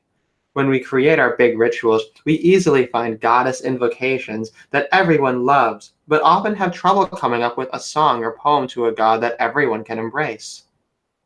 The very images that express power for some of us frighten others. 2 years ago, when we were planning a Halloween ritual for over 1,000 people, this debate became so heated that one of my coven sisters wrote a long letter stating that perhaps we are incapable of invoking the god at all at this time in history. Finally, I did what we should have done at the beginning. I went outside, sat down beneath a tree, and invoked the god for myself. What do you want to say to people in this ritual? I asked. Can we invoke you? Is there an image of male power that can be healing to us now? This is the essence of what he said to me. God spoke to her. This is ready. This is divine. I am not what you expect to see. I'll never tell you what to be. Look outside every boundary. Where there's nothing to hold to, there I'll be. I'm the word that you can't define. I'm the color that runs outside the line. I'm the shiver running up your spine. Break the pattern. I'll make a new design. You know what this reminds me of? Lyrics from Myth of Self-Destruct. I am the voice inside your head, and I control you. I am the lover in your bed, and I control you. I am... Fuck. You know what? I think she's onto something here, because I think that her entire spiritual journey has been to throw herself into darkness and to move herself away from knowledge and to move herself away from design, right? And what this god is telling her, what she knows intuitively, is that she needs to step out of this darkness, and that it's not what she's expecting. It's not going to be this divinely revealed God. It's going to be the reality in front of her. It's going to be the reality of all of the abundance and beauty that patriarchy and artifice has made for her and that she relies upon. And that's why these feminists can't grasp this God, because it requires them to, to step outside of their worldview, to get their fucking heads out of their themselves. Yeah, but seriously, am I the only one who sees the resemblance? Oh yeah, I can see it. You got the I am, yeah. I am the needle in the vein. I am the high you can sustain. I am the pusher, I'm a whore. I prefer no limit will reach for the sky, no valley too deep, no mountain too high.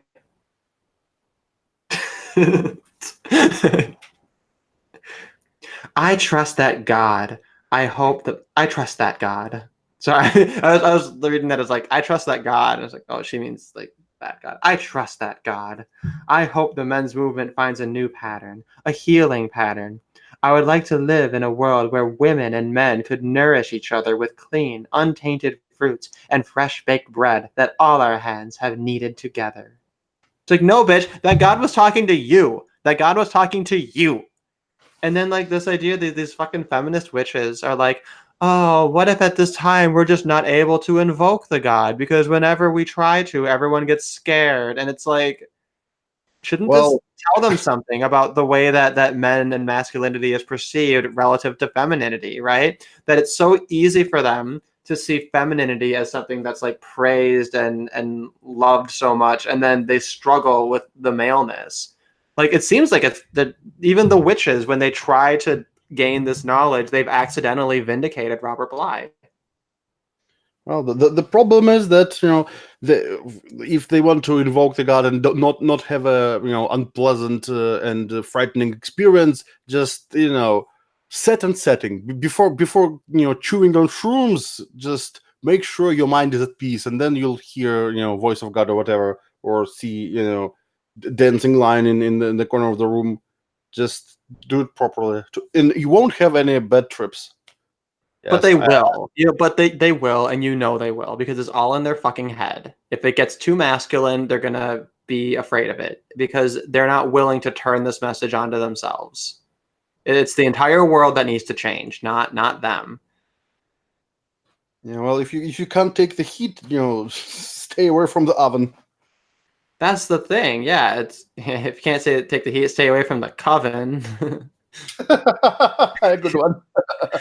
But yeah, like that's the funny thing about the way this ends, though, is she's sort of actually is at the precipice of, in her own fucked up way, figuring out the truth. But then she says, "Oh, well, this is something that men need to learn for themselves." Cuck Norris says, "Trent Reznor ripped this bitch off." Yes, I agree. That's exactly what happened. And Courtney Love killed him so that we would never learn the truth and his shame. I just saw this tweet and it was topical. Apparently, every problem known to humankind is brought on by the oppression of the patriarchy. Excuse me while I roll my eyes continuously over this one. Self-delusion is a powerful force, and boy, is it strong among feminists. Yeah, exactly. Exactly. Even when they have their own stupid little lesbian witch occult gatherings, they're oppressed because their poems are too spicy and too masculine. That they have to have a fight over it, and then suggest that what if the male god cannot be invoked at this time? Well, there's something poetic about it, though. That even it gives me hope, though, that like if done right, their just meandering blind journey through the dark mystical realm, they could still accidentally pull a broken clock and be right, but all of the stupidity that led them in that direction is going to, prevent them from seeing the truth and seeing that, like, in themselves and in their own way, they have no problem like dealing with the feminine and then struggle with the masculine. But the problem is warrior has the word war in it, and we need to end war, because if we just stop it, then it'll end. Yeah. All right. Well, I feel like this was a pretty I don't know. Any other thoughts on this? Was anything else either in the chat or from you, Glebs, that we noticed in here that we needed to address? Or Well, it's a lot of this article is just platitudes, and platitudes are war is bad. We should not kill each other. We should all sing kumbaya. Yeah, well, it all reminds me of this. Fuck, what's his name? Spirit Science. This the space Jew guy. You know Spirit Science, right? I'm not familiar with it. No. Well, it's kind of infamous. It's just one of those whack jobs who get stoned and then talk about sacred geometry and other stupid shit.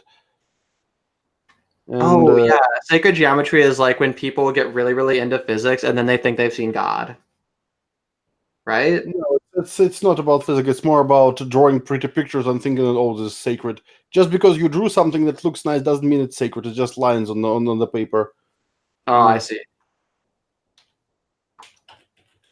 Just if you want to check it out, there's a playlist of responses to this guy. It's fucking hilarious. It's why do people laugh at Spirit Science? Just check it out. The best episode is, I think it's number 10, about it's where the space Jews are. Worst history lesson ever. It's like one of the funniest things ever. I know I've heard of it. I know I've heard of like the sacred geometry and everything, but I'll take a peek at that probably later today. Yeah, check it out. And also, there's what's the name of this channel? Cool Hard Logic. He also made several video responses. Hard Logic, and just by the way, if you're not subscribed, check him out.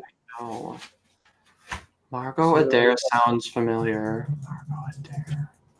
I'll send you the link. He's great. Too bad he makes like one video. It's, two videos a year, or maybe more if we're lucky. But then again, his production values are really high, so I'm not surprised it takes him like many months for a single video. As if you see, especially his astronomy videos, there's a lot of custom graphics to illustrate, because it's kind of hard to talk about astronomy without visualizing it properly. So you have to show it what it looks like, and also draw those orbits and animate all this stuff, so it's easier to digest especially for people who are not very well versed in this stuff. And he really nails all of this. So check him out. And a random shout out of nowhere. Yeah, well, as long as we're talking about like weird spiritual woo shit. Let me see here. Where is it? So the next segment of this, there's like a really short 2-page essay written by Barbara Kingslover called "Cabbages and Kings." So that one's just like a couple pages. So, and then also the next one is by Rianne Eisler called "What Do Men Really Want? The Men's Movement, Partnership, and Domination." And this Rianne Eisler, she actually looks like a witch. I think she's also kind of in that like spiritual, divine, feminine, goddess movement, eco-feminist bullshit. It does kind of run together. Like there's differences, but they all kind of run together. And then the third one, "Will the Real Men's Movement Please Stand Up?" by Margot Adair. Which Margot Adair is like hard to find information. Her name is similar to I was thinking of Adele Mercier, because like their names are like French or whatever, and like the M and the A. I was wondering if it was Adele Mercier. Adele Mercier was the woman who was like heckling Janice Fiamenko at one of her talks. God, and like Adele Mercier has like some of the worst takes on shit. Like there was one point where she was commenting on like when there's certain African communities when they're conquered, she comments on like the brothers being forced to rape their sisters, and it's like technically they're both being raped then, right? Like she packages that as like male rape of women when it's like the men like you wouldn't want to be forced to rape your sister, you know what I mean? Like so like, but anyway, all cultures is different. She attended. If you say otherwise, you're a racist bigot. Yeah, right. So I guess they say there's a California Men's Gathering, which is an anti-sexist men's movement, which I think means they're just a bunch of feminist cocks. And Margot Adair attended that, and yeah. And she said it was the first time she felt completely safe around a large group of men when she went to the California Men's Gathering. Mm-hmm. If they are male feminists, then she's not safe around them. I mean, yeah, I'm sure they made her feel safe, but I don't think that means she's actually safe. It's like you know that rohypnol is good against anxiety. There we go. If you go to wherever male feminists hang out, don't drink anything. There we go. Currently, most of the men attending the California Men's Gathering are gay or bisexual. Well, that kind of means it didn't work, right? Oh yeah, then they have NOMAS, National Organization for Men Against Sex. So yeah, I'm looking at the Wikipedia page for the Men's Liberation Movement because that's the only reference I can find to fucking Margot Adair. But yeah, so next time there'll be 3 of them: Barbara Kingslover, Rianne Eisler, and Margot Adair. And yeah, it's been I haven't reread through this book. I read it like when I first got it like a year and a half ago or so. I got it from the library and just didn't give it back, so I have to give it back. Yep. Well, I'm gonna get myself some breakfast and coffee and stuff, but yeah, these ones were pretty fun to read and make fun of. I think what I said was accurate, right? These ones kind of had a lot more flavor than the first couple of chapters did.